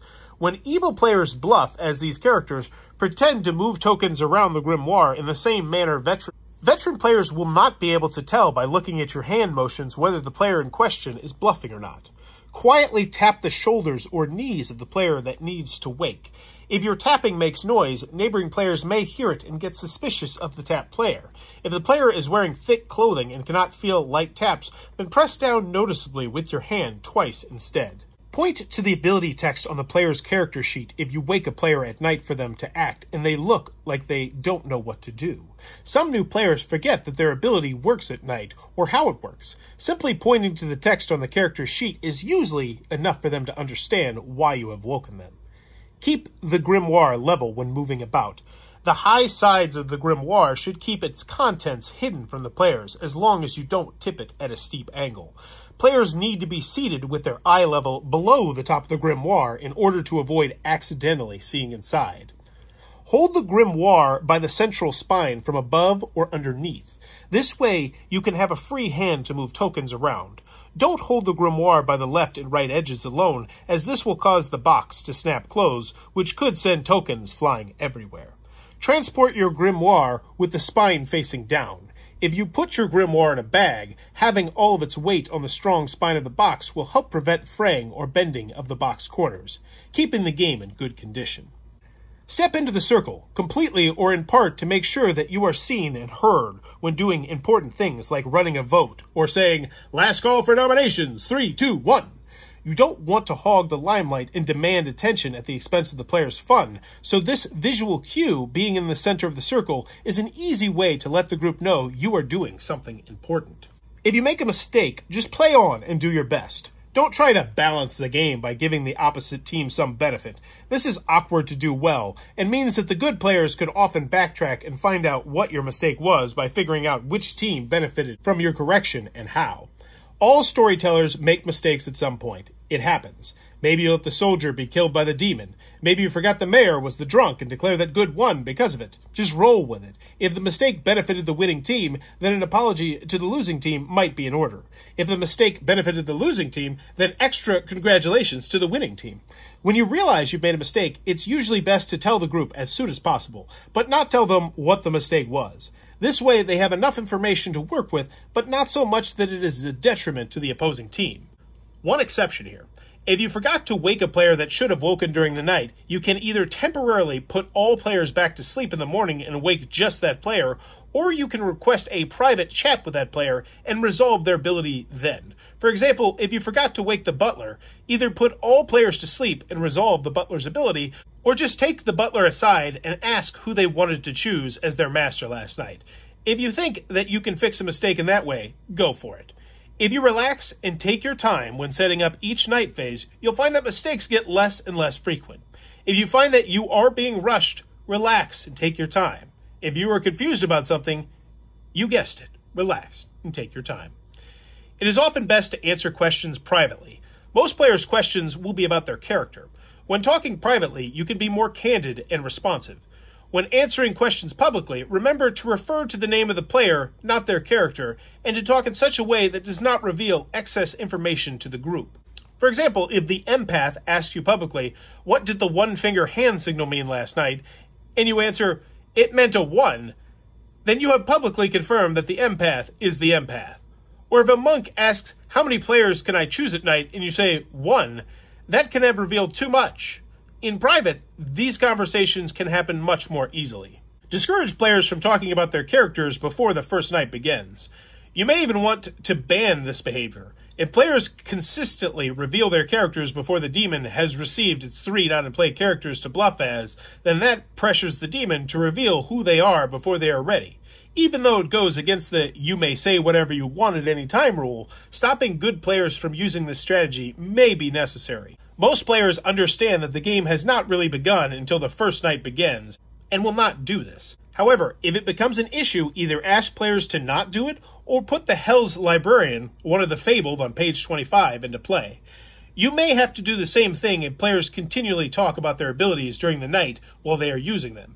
If players narrate their own abilities during the night, saying things like, "I am waking now, I am learning that the executed player was the soldier," then it could be extremely difficult for evil players to bluff, as they would have to narrate actions during the night while they are actually asleep. Instinctively, most players realize that the night phase is a time to stay silent, or at least not to talk about their own actions until morning. However, if it becomes an issue, either ask players not to do it, or put the Hell's Librarian into play. It is best to keep the players in the circle while they are playing. This prevents players from wandering all over the place, which makes it harder to get everyone together when nominations are called. Keeping players within the circle also encourages veterans to talk to newer players, as well as newer players to talk to each other. The last thing you want is your veterans wandering off in 1s and 2s, leaving a new player sitting in the circle alone. This also encourages players to leave their seats to talk in private to players on the opposite side of the circle, as everybody is close together. Players having private conversations with each other can be a huge part of some games, and is something that really adds new levels of strategy to both good and evil's arsenal of tricks. If you are running a very large game and your players prefer things to be quicker, but you would rather not use fabled characters such as the Doomsayer, encourage travelers to choose characters that speed the game up. The Gunslinger, Bureaucrat, Voodoo, Bishop, Butcher, Harlot, and Barista all either cause players to die or make executions more likely, both of which get the game to the final day quicker. The Scapegoat, Beggar, Thief, Matron, and Deviant all slow the game down by making death or executions less likely. If you have spare moments during the day phase, you can read the text on the in-play character tokens to yourself. This will help you learn exactly how each character works and how they interact with other characters in play. This is surprisingly useful when running a new edition for the first time. Some character text is subtle, and you may not notice everything on first reading. You usually only need to know how the in-play characters work. All other characters on the character sheet have little or no bearing on the game. End the day and begin the night phase when you are ready. After the execution has occurred, the only thing that you usually need to do before calling for eyes closed is set up the Grimoire for the night phase. Take a moment to make sure that you have the reminder tokens in the right place and that the night tokens are accurate. This will make the night phase shorter for the players. Characters such as the Slayer, Gossip, Artist, Savant, and Juggler have abilities that are used during the day. While it's best to encourage these players to use their ability before the execution occurs, some players may ask if they can use their ability after the execution has occurred, but before the night phase begins. You decide whether to allow this or not. You may begin the night immediately after the execution, and if a player asks to use their day ability after you have called for eyes closed, then it's too late. Making things fun. You can ask, how would you like to die to a player just before they are executed? Doing this in public allows the dying player to come up with all sorts of interesting and amusing ways that they would like to be executed. Some players will want to take a long walk off a cliff, while many will request death by more pleasurable means. If you like, you can narrate the details of their death in response. If you do so, it is best to keep things short, funny, and lighthearted. Don't make it awkward. For example, if the player answers, "I die by getting stabbed in the back at a banquet in my honor," you can narrate this death by saying something like, "Well, the townsfolk all gathered together and hold a big feast, and while we're giving a speech, somebody stabs you in the back with a cake fork, but you had already died of boredom from the speeches earlier in the night." If you instead respond with a detailed description of which bones and muscles tear and how painful it is, this will simply gross people out and make them less likely to keep playing your games in the future. Keep the vibe fun and frivolous if you can. Say nothing at all if you can't. Remember that people may have all sorts of things they are squeamish talking about in public, particularly anything sexual or too personal. This kind of witty banter with the group requires a good feeling for what is and is not appropriate for your group. You can narrate as much or as little of the game as you wish. When the game begins, setting the scene with a little flair, such as "It was a dark and stormy night," can add suspense and tone to your game. Also, giving context and story to a player's death at night or adding little verbal touches to the gathering of the townsfolk during the day can set your game up as something special. This requires some skill with words as well as creativity and an ability to think on your feet. Thankfully, it is entirely unnecessary. If you are uncomfortable, then skip this. A mostly silent storyteller can still create perfectly functional and exciting games. The players themselves will create most of their own fun. Don't break the rules, even if it seems like it might be exciting to do so. Don't simply decide that players should die instead of remaining alive, or put in more or fewer minions or outsiders. The good players are relying on all the information available to win. If they base their logic on incorrect information, but they have no way of knowing that their information is incorrect, then they are simply guessing, and it will not be fun for them. Even if you think it might be wacky to secretly not put a demon in play, or to add a drunk out of the blue, or to alter some other important rule, the players will probably not appreciate this, as they will feel like a victory was not fairly won, or a loss was unfairly thrust upon them. There are over 200 characters in the complete Blood on the Clocktower collection, and one of them will do that crazy thing you want to do, in a way that is fun and fair. Let players make their own decisions. During the night, players will sometimes seem to make odd choices. The fortune teller may choose the same players each night. A monk may protect a dead player. The demon may attack a revealed raven keeper. The poisoner may poison the demon. You never know what the player in question might be thinking, and it is best to not nudge them towards choosing what you think is best.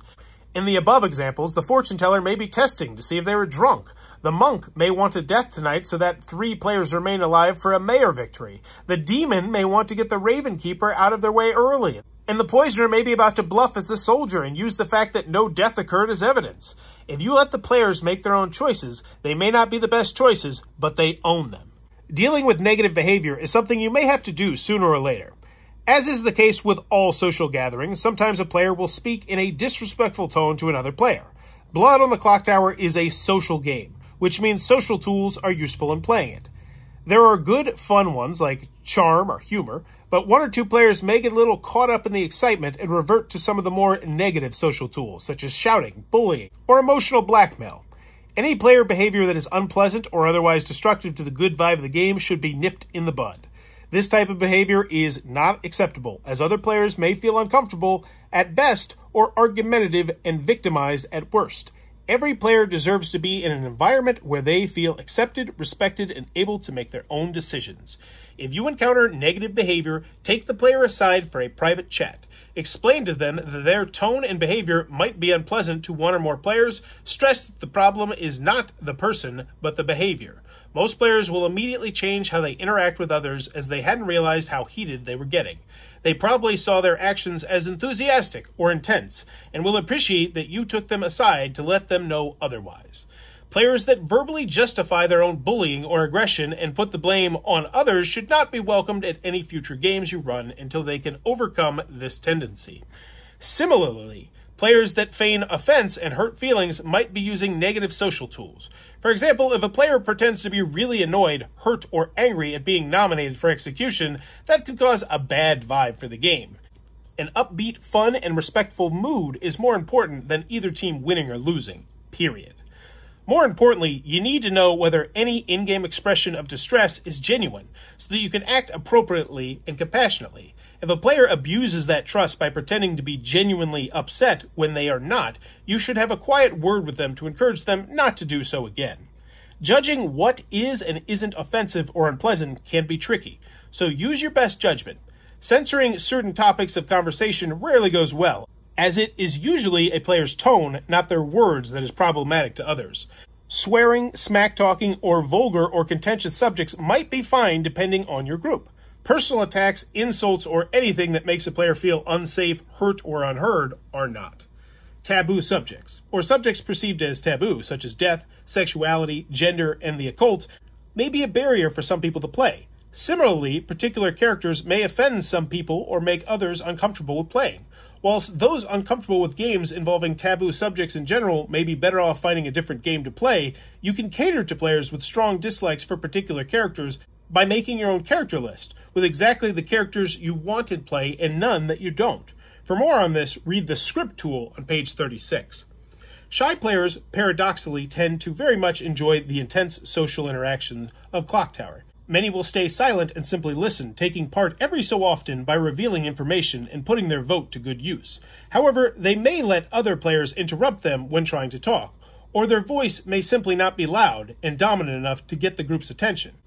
If you notice a player in this situation, give them the floor every so often.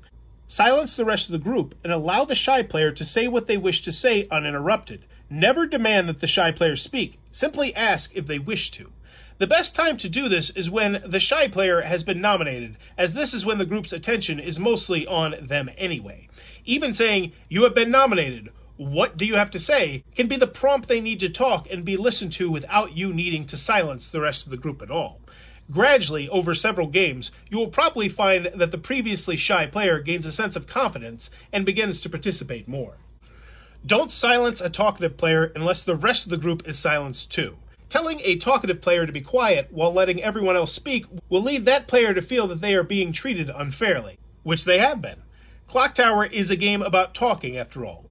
If you need to silence a notorious chatterbox so that you can be heard or so a shy player can be heard, then silence the rest of the group as well. Get the game to last until the final day if you can. Games of Clocktower are at their most exciting when there are just 3 or 4 players alive, and a right or wrong execution can mean victory or defeat. Games that end at this point tend to have more tension or drama and a bigger cheer for the victorious team. So how do you help the game get to the final day? Help the weaker team as much as possible. As the storyteller, you are not exempt from the rules, but there are some places where you can decide to give the weaker team an invisible stroke of luck. Is evil absolutely stomping good? You can give the drunk empath correct information some nights, or make the spy that is executed register as the spy to the Undertaker. Maybe when the mayor is attacked at night, you can kill a minion instead of a townsfolk. Is good totally demolishing evil? Think carefully about what information you give to drunk or poisoned townfolk. The wrong information at the right time can swing the fate of a game dramatically. If you don't know which team to help neither team, or help the evil team. They will often need it without you realizing it. To win, the good team only needs to get lucky once, but the evil team needs to get lucky every day.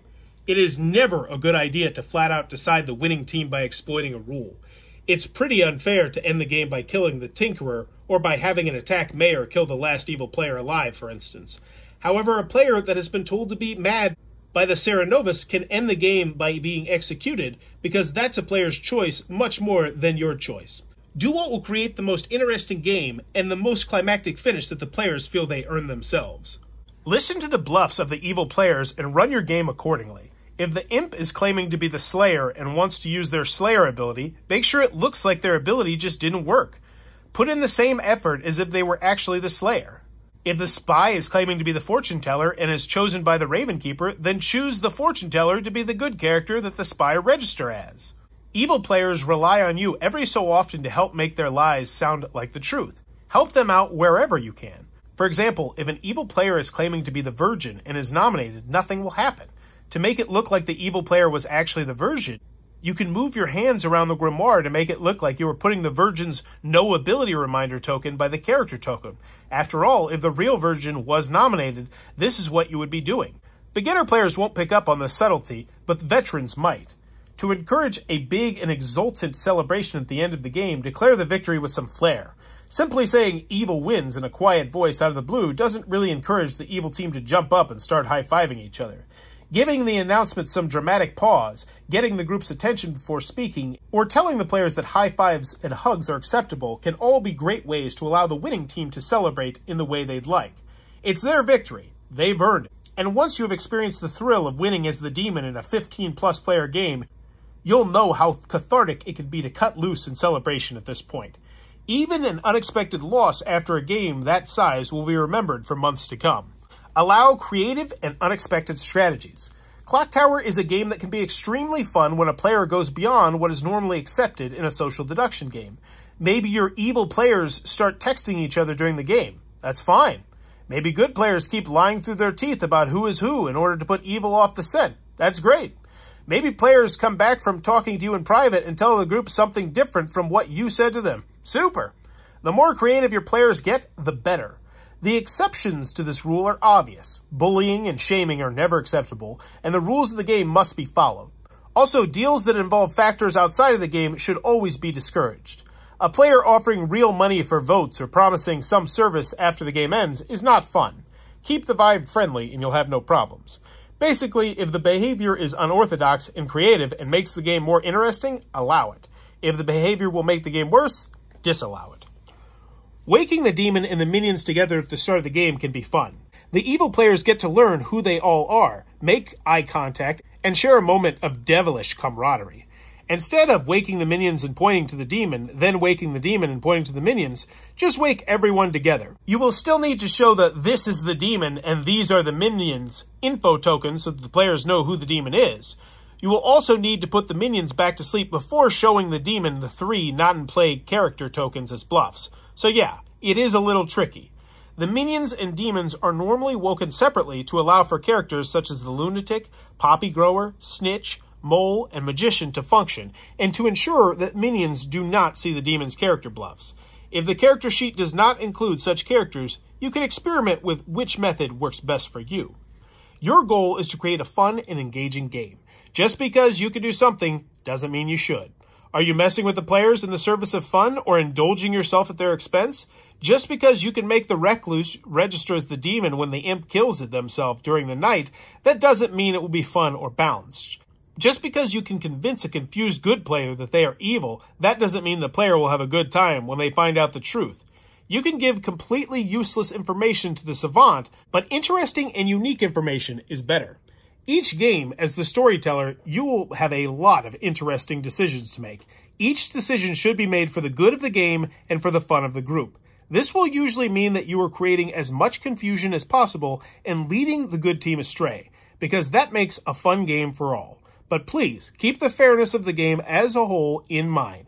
You are there for players' enjoyment. Are you ready to go further? This is the final chapter of your personal storytelling saga. It's also the longest one, because it will involve you striking out on your own and having a lifetime of unique games and experiences, many beyond the scope of this rule booklet. You've executed a spy who nominated the Virgin. You've seen a slayer accidentally kill a recluse. You've witnessed a dead Fangu lie about being the snake charmer, and you've watched a lunatic spend an entire game convinced that they're the Shabaloth. At this point, you're pretty sure you've seen it all. But that doesn't mean that there are no more frontiers left to conquer. A world of new experiences await. All you need to access them is an internet connection and a generous helping of imagination. Learning the rules and running the scripts provided should be more than enough for varied and exciting games for years to come. But, just like all great narratively driven experiences, using the pre-written material is how you learn, and creating your own is how you thrive.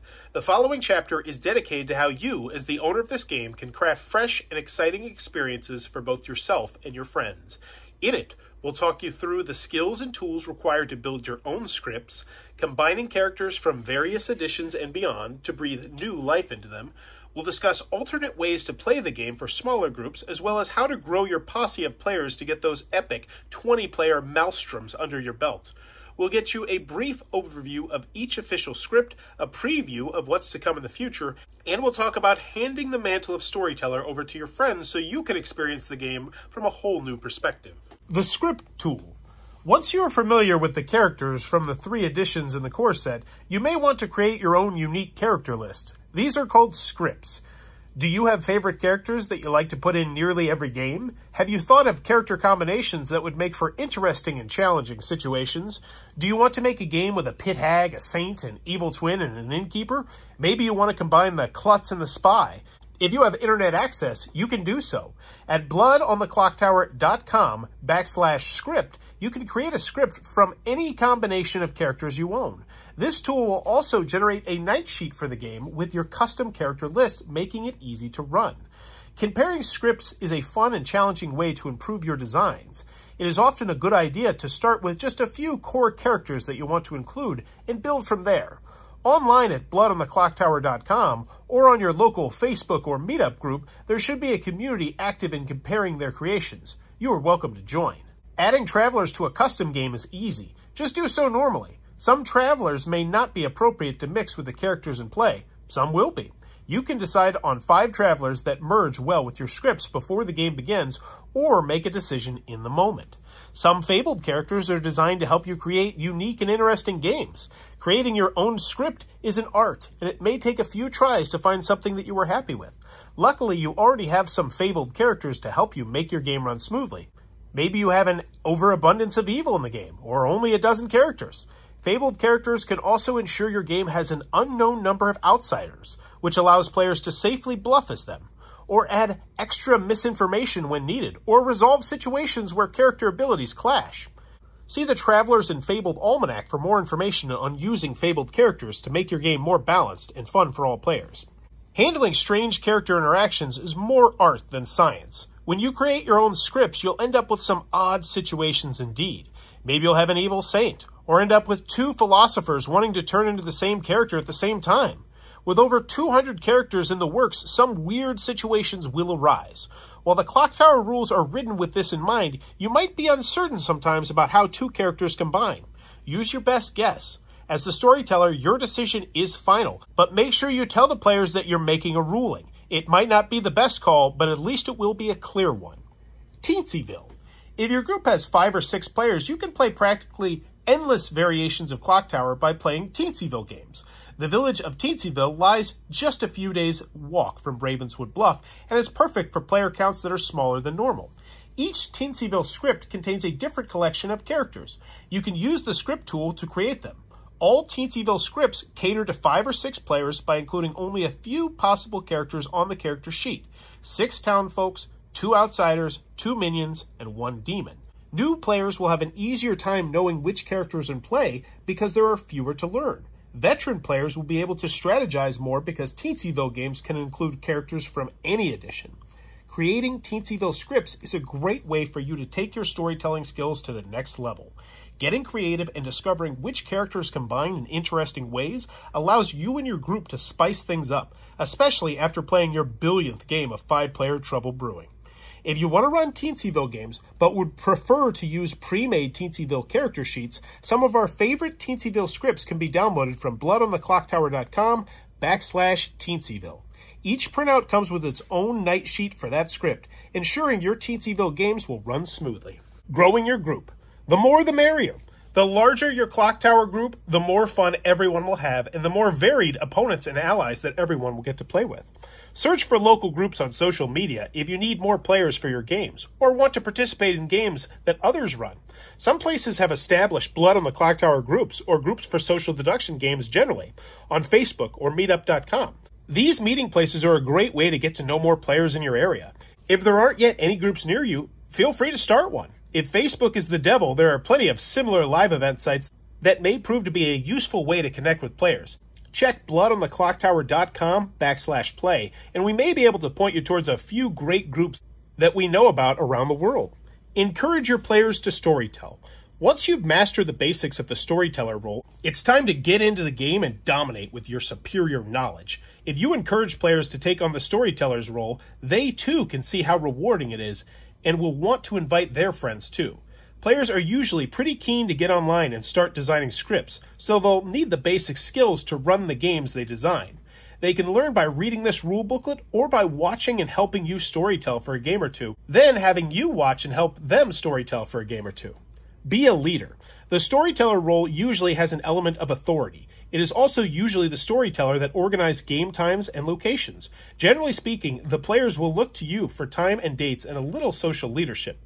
Treat them well. Listen to what they want. Tailor games to their interests and playstyles.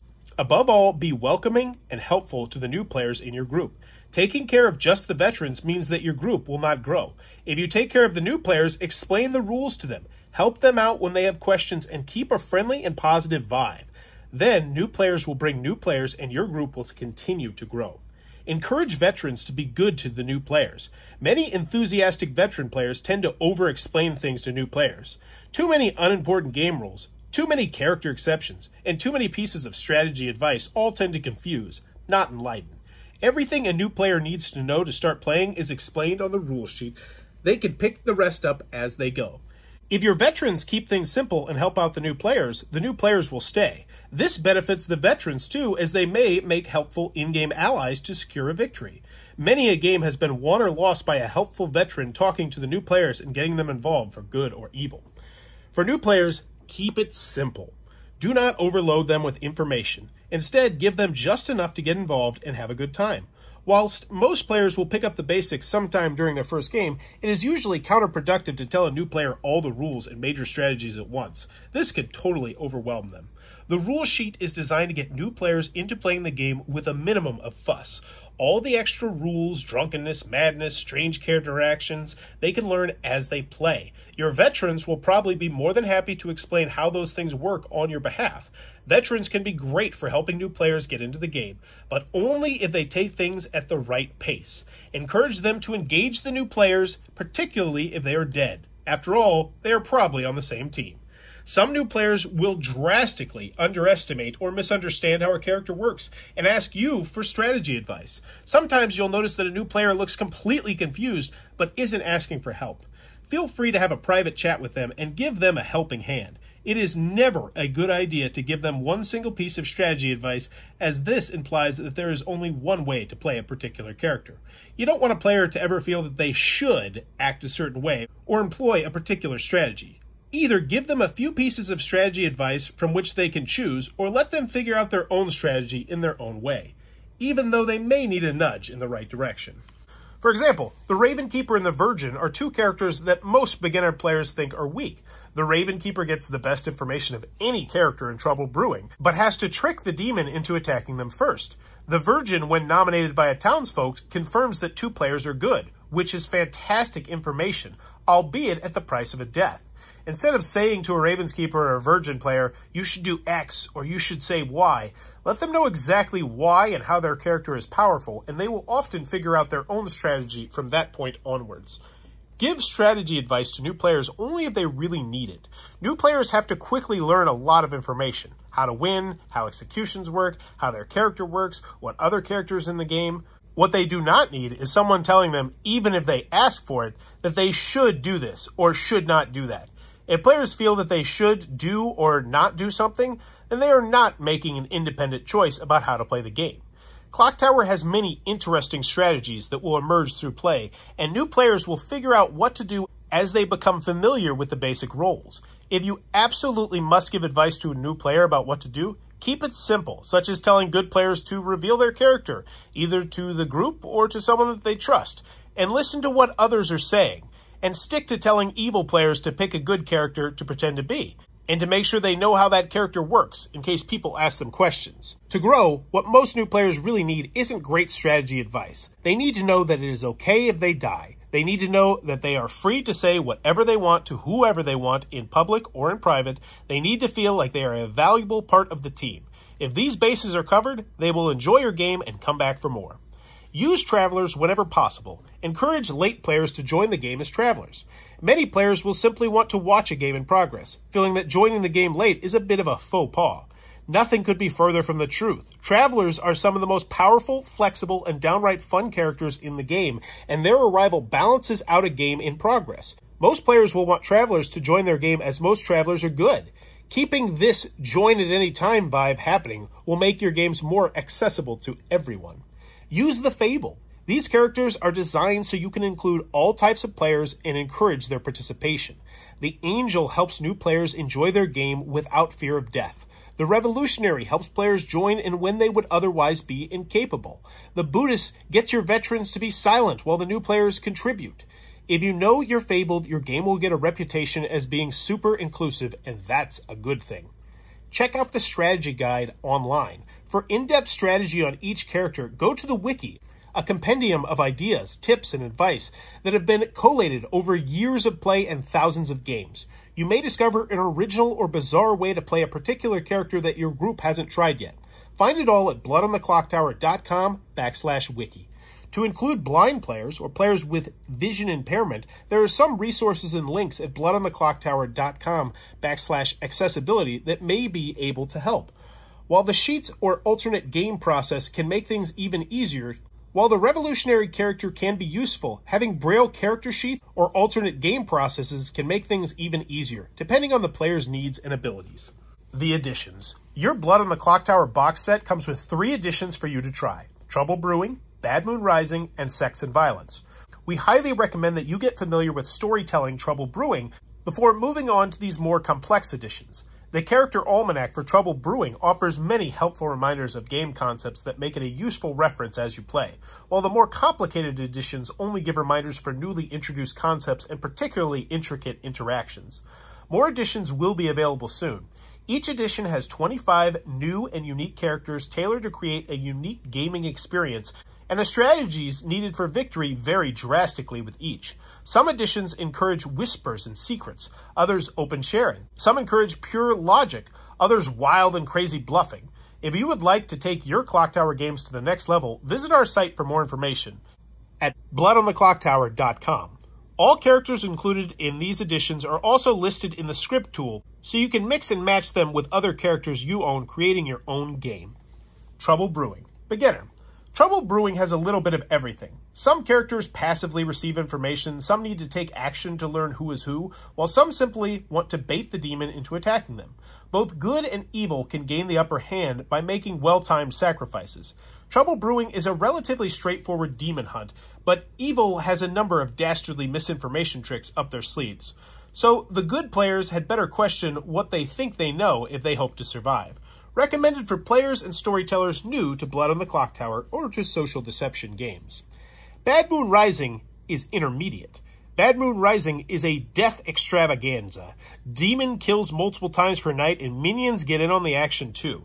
Good players can take great risks to gain reliable information, but may accidentally kill their friends in the process. Luckily, there are many ways to keep players alive long past their use-by date. If the good team cannot determine which minions and demons are in play, however, their doom is all but certain. Recommended for players who are proactive, dedicated to working as a team, and don't fear dying. Sex and Violence, intermediate. Sex and violence is the craziest of the 3 editions included in the base game. Good characters get amazing information each and every night. However, the evil team is extremely varied and threatening and can throw massive confusion into the mix. Characters change alignment, players change characters, even the evil team can lose track of who is who. This is also the first appearance of madness, which throws all manner of spanners into the works. Recommended for players who want to do wild and unexpected things, pushing the limits of what can be achieved in a bluffing game. Garden of Sin, Intermediate. Garden of Sin is a catastrophe of pure logic. Every single good character gains some information, even the outsiders. The demons do not attack during the night, but win automatically after a set number of days. The leisurely pace gives plenty of time to put all the pieces of the puzzle together, but strange logical conditions and counterintuitive information reversals mean that the good team will have to use their combined brain power or perish. Recommended for cool heads, puzzle solvers, and storytellers that like to get creative. The Tome, Intermediate. The Tome is raw power. The townsfolk here are some of the most powerful in existence, but they must use their abilities wisely as information is sparse. Sacrifices of the good are necessary to determine who is who. Recommended for loudmouths, rapscallions, ne'er-do-wells, and anyone who lusts for all the power and none of the responsibility. Midnight in the House of the Damned, Expert. Midnight in the House of the Damned is not for the faint of heart. Many characters flat out break major rules or even make their own. Many booby traps await the careless townfolks or the ambitious minion. Many characters can win or lose the game single-handedly, so crafty and adventurous bluffs can yield massive rewards. However, just figuring out who exactly is on your team can be a challenge in itself. All hope abandon ye who enter here. Recommended for those comfortable with risk, challenge, and extremely ambitious bluffing. The Greatest Show on Earth. Beginner through Expert. The Greatest Show on Earth is a collection of 50-ish extra characters for you to add to any Blood on the Clocktower games that you design yourself using the script tool. Unlike the other editions, this one doesn't include a suggested character list. Many characters too wild and unusual to be included in the other editions have found their way into this collection. Recommended for players who want some extra spice or storytellers who want to create some extremely bizarre and uniquely challenging situations for their players. Now, that's the majority of the rules. I'm still going to read the glossary, but if this helped you out, please consider giving it a thumbs up, consider subscribing, and also supporting the Patreon. Glossary. Ability. The special power or penalty of a character printed on its character token. The character sheet for the chosen edition, and the character almanac for the chosen edition. The definitive text of the ability is printed on the character sheet, and the character almanac is used for guidance. Characters have no ability when dead, drunk, or poisoned. About to die. The player who has enough votes to be executed and more votes than any other player today. Alignment. The team that a player is currently on. Alignment is either good or evil. If a player changes alignment, their character stays the same. If a player changes character, their alignment stays the same. Players know their alignment. Alive. A player that has not died. Alive players have their ability, may vote as many times as they wish, and may nominate players. As long as 3 or more players are alive, the game continues. Alive neighbors. The 2 alive players that are sitting closest, one clockwise, one counterclockwise to the player in question, not including any dead players sitting between them. Ally, a player of the same alignment. Character, the role that a player plays, such as the butler, as listed on the character sheet and character almanac for the chosen edition. Characters may be in play or not in play. Character sheet, the laminated paper sheet that lists all of the possible characters and their abilities for the chosen edition. Character token, the large round token that each player gets at the start of the game that indicates that character. Players cannot look at each other's character tokens. Choose. The word in a character's ability indicates that their player decides something. If this word is absent, the storyteller decides instead. Clocktower. Blood on the Clocktower, the world's greatest bluffing game. Dawn. The end of a night. Just before the next day begins, characters that act at dawn act after almost all other characters. Day. The game phase in which players have their eyes open, talk with each other, and vote for an execution. Each day is followed by a night. Each night is followed by a day. Dead. A player that is not alive. Dead players may only vote once more during the game. When a player dies, their life token flips over and they gain a vote token. They gain a Shroud in the Grimoire, they immediately lose their ability, and any persistent effects of their ability immediately end. Declare. State to the group so that everyone can hear you. Demon. A type of character that begins evil. If the demon dies, the good team wins. Demons usually kill players at night and have some other ability that harms the good team. Demon info. Shorthand on the night sheet representing the information that the demon receives on the first night if there are 7 or more players. The demon learns which players are the minions and learns 3 good characters that are not in play to help them bluff. The demon. The player that has the demon character in a game with multiple demons. Each alive demon player counts as the demon. Drunk. A drunk player has no ability but thinks they do, and the storyteller acts like they do. If their ability would give them information, the storyteller may give them false information. Drunk players do not know they are drunk. Dusk. The start of a night just after the players close their eyes. Characters that act at dusk act before almost all other characters. Abilities that last until dusk end as soon as the players go to sleep. Each night. Every night phase. Each night with an asterisk, shorthand on character sheets and tokens meaning every night phase except for the first night phase. Addition, a scenario of Clocktower that contains a set of tokens, character sheets, and a character almanac. For example, Trouble Brewing. Each edition has a unifying theme, strategy, and tone. Evil. The evil alignment. Minions and demons, red characters, start as evil. Evil wins when just 2 players are alive, not including travelers. Evil character. Minions and demons. Execution. The group decision to kill a player other than a traveler during the day. There is a maximum of 1 execution per day, but there may be none. A nominated player is executed if they get votes equal to at least half the number of alive players and more votes than any other nominated player. Exile. The group decision to kill a traveler during the day. There may be any number of exiles per day, including none. Any players may support an exile, even dead players without a vote token. Abilities cannot affect an exile decision in any way. Though an exile is similar to a vote for execution, the process is not a vote, and an exile is not an execution. See vote and execution. Fabled. A type of character for the storyteller. Fabled characters are neutral, chosen by the storyteller publicly, and usually make the game fairer in strange situations. False info. False information, such as a false statement, gesture, or character token. The storyteller may give false information when a character registers as a different character or alignment, or when a player is drunk or poisoned. First night. The night phase that begins the game. Some characters act only during the first night. Some characters act during each night except the first. Players may talk about their characters only after the first night. Good. The good alignment. Townsfolk and outsiders, blue characters, start as good. Good wins if the demon dies. Good character, townsfolk, and outsiders. Grimoire. The box that stores the Clocktower pieces, held and updated by the storyteller. Players cannot look in the Grimoire. The Grimoire shows the actual states of all the characters, such as who is alive or dead, who is poisoned, who is acting at night, and so on. Healthy, not poisoned. Info, information. Info token. Rectangular tokens that give information and are sometimes shown to a player at night. For example, the "This is the Demon" info token. In play. A character that exists in the current game, either alive or dead. Leaf. The small colored symbol on many character tokens that help the storyteller run the game. Green leaves on the top show the number of reminder tokens to add to the Grimoire. A green leaf on the left shows that the character needs a night token on the first night. A green leaf on the right shows that the character needs a night token on all other nights. An orange flower means that the character setup is different than normal for this game. Life token. These tokens are placed on the town square corresponding to the player's seating positions and show which players are alive or dead. The light side shows that the player is alive and the dark side shows that the player is dead. Lose. At the end of the game, one team will lose. If a team loses, all players of that alignment lose, whether alive or dead.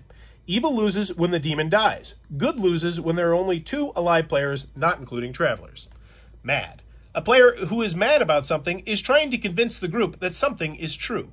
Some players are instructed to be mad about something. If the storyteller thinks that a player has not tried to convince the group of the thing they were instructed to be mad about, then a penalty may apply. Some players are instructed to not be mad about something. If the storyteller thinks that a player has tried to convince the group of that thing, then a penalty may apply. Might.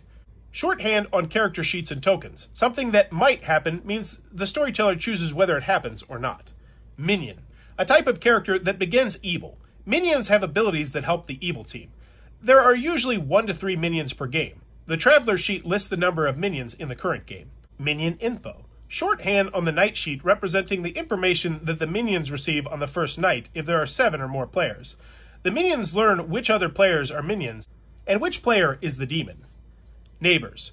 The two players sitting one seat clockwise and counterclockwise from the player in question.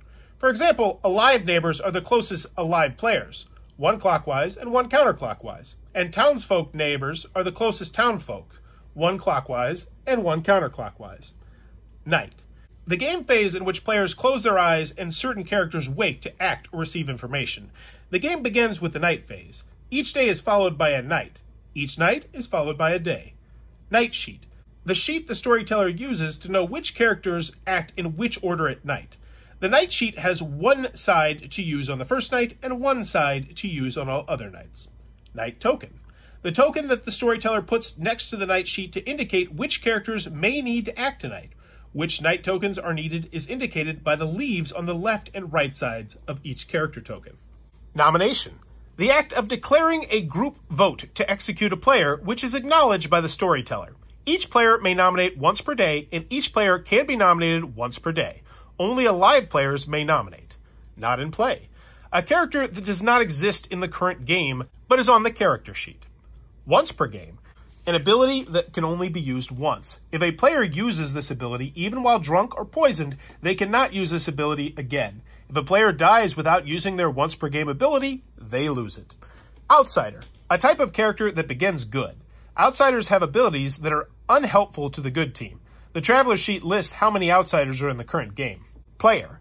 Any player who has an in-play character, not including the storyteller. Poisoned. A poisoned player has no ability, but thinks they do, and the storyteller acts like they do. If their ability would give them information, the storyteller may give them false information. Poisoned players do not know they are poisoned. See drunk. Private. Anything whispered between two players or between a player and the storyteller, so that the other players do not hear it. Public. Anything said or done in such a way that most players, as well as the storyteller, know that it happened. Register. A player that registers as a specific character or alignment counts as that character or alignment for game rule purposes and for other players' abilities. For example, if a good player registers as evil, they are still good and win when good wins, but they count as evil to characters that detect evil. Registering as a character does not impart that character's ability. Reminder token. The small tokens that help the storyteller remember all sorts of things. Reminder tokens are specific to a certain character. Resurrected, regurgitated, reborn, raised. A dead player becoming alive again. When this happens, the player gains their ability back, even if it was a once-per-game ability that had been used. If this ability functions on the first night only, it functions tonight. Rules sheet. The sheet that is read out at the beginning of a game so that new players can learn the important rules. New players may instead read the sheet privately if they wish. Script. A collection of characters created via the script tool that can be printed to make character sheets. Script tool. The online character list generator which allows you to design scripts from any combination of character tokens you own. Use the script tool at bloodontheclocktower.com/script. Setup sheet. The sheet that details what the storyteller needs to do before beginning a game. Shroud. The black banner-shaped token used in the Grimoire to indicate that a player is dead. Sober. Not drunk.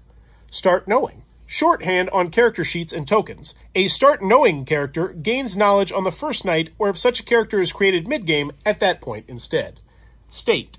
A current property of a player. A player is always either drunk or sober, either poisoned or healthy, either alive or dead, either good or evil, and either mad or sane. Storyteller. The person who runs the game. The storyteller keeps the grimoire, follows the rules of the game, and makes the final decision on what happens when a situation needs adjudication. Team. All players sharing an alignment. Your team means you and all other players that have the same alignment as you. Think. A player who thinks they are a different character receives a character token that does not match their true character in the grimoire. The storyteller pretends to this player that they are this false character. Tomorrow.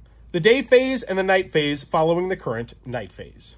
Townsfolk. A type of good character. Townsfolk have abilities that help the good team. Usually most in-play characters are townsfolk. The Traveler sheet lists the number of townsfolk in the current game.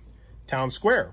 The purple game board placed in the center of the circle of seats. The town square has the player's life token and vote tokens on it and the Traveler sheet under it. Traveler. A type of character for players who are late to join or who expect to leave early. The player chooses their character and the storyteller chooses their alignment. Travelers have great power, but may be exiled by the group. Traveler sheet. The sheet placed under the town square. It lists how many townsfolk, outsiders, and minions are in the current game and what the traveler's abilities are. True info. True information such as a true statement, gesture, or character token. The storyteller must always give true information about the rules. See false info. Type. A class of character. Townsfolk, outsider, minion, demon, traveler, or fable. Vote. Raising a hand when the storyteller is counting the number of players in favor of an execution.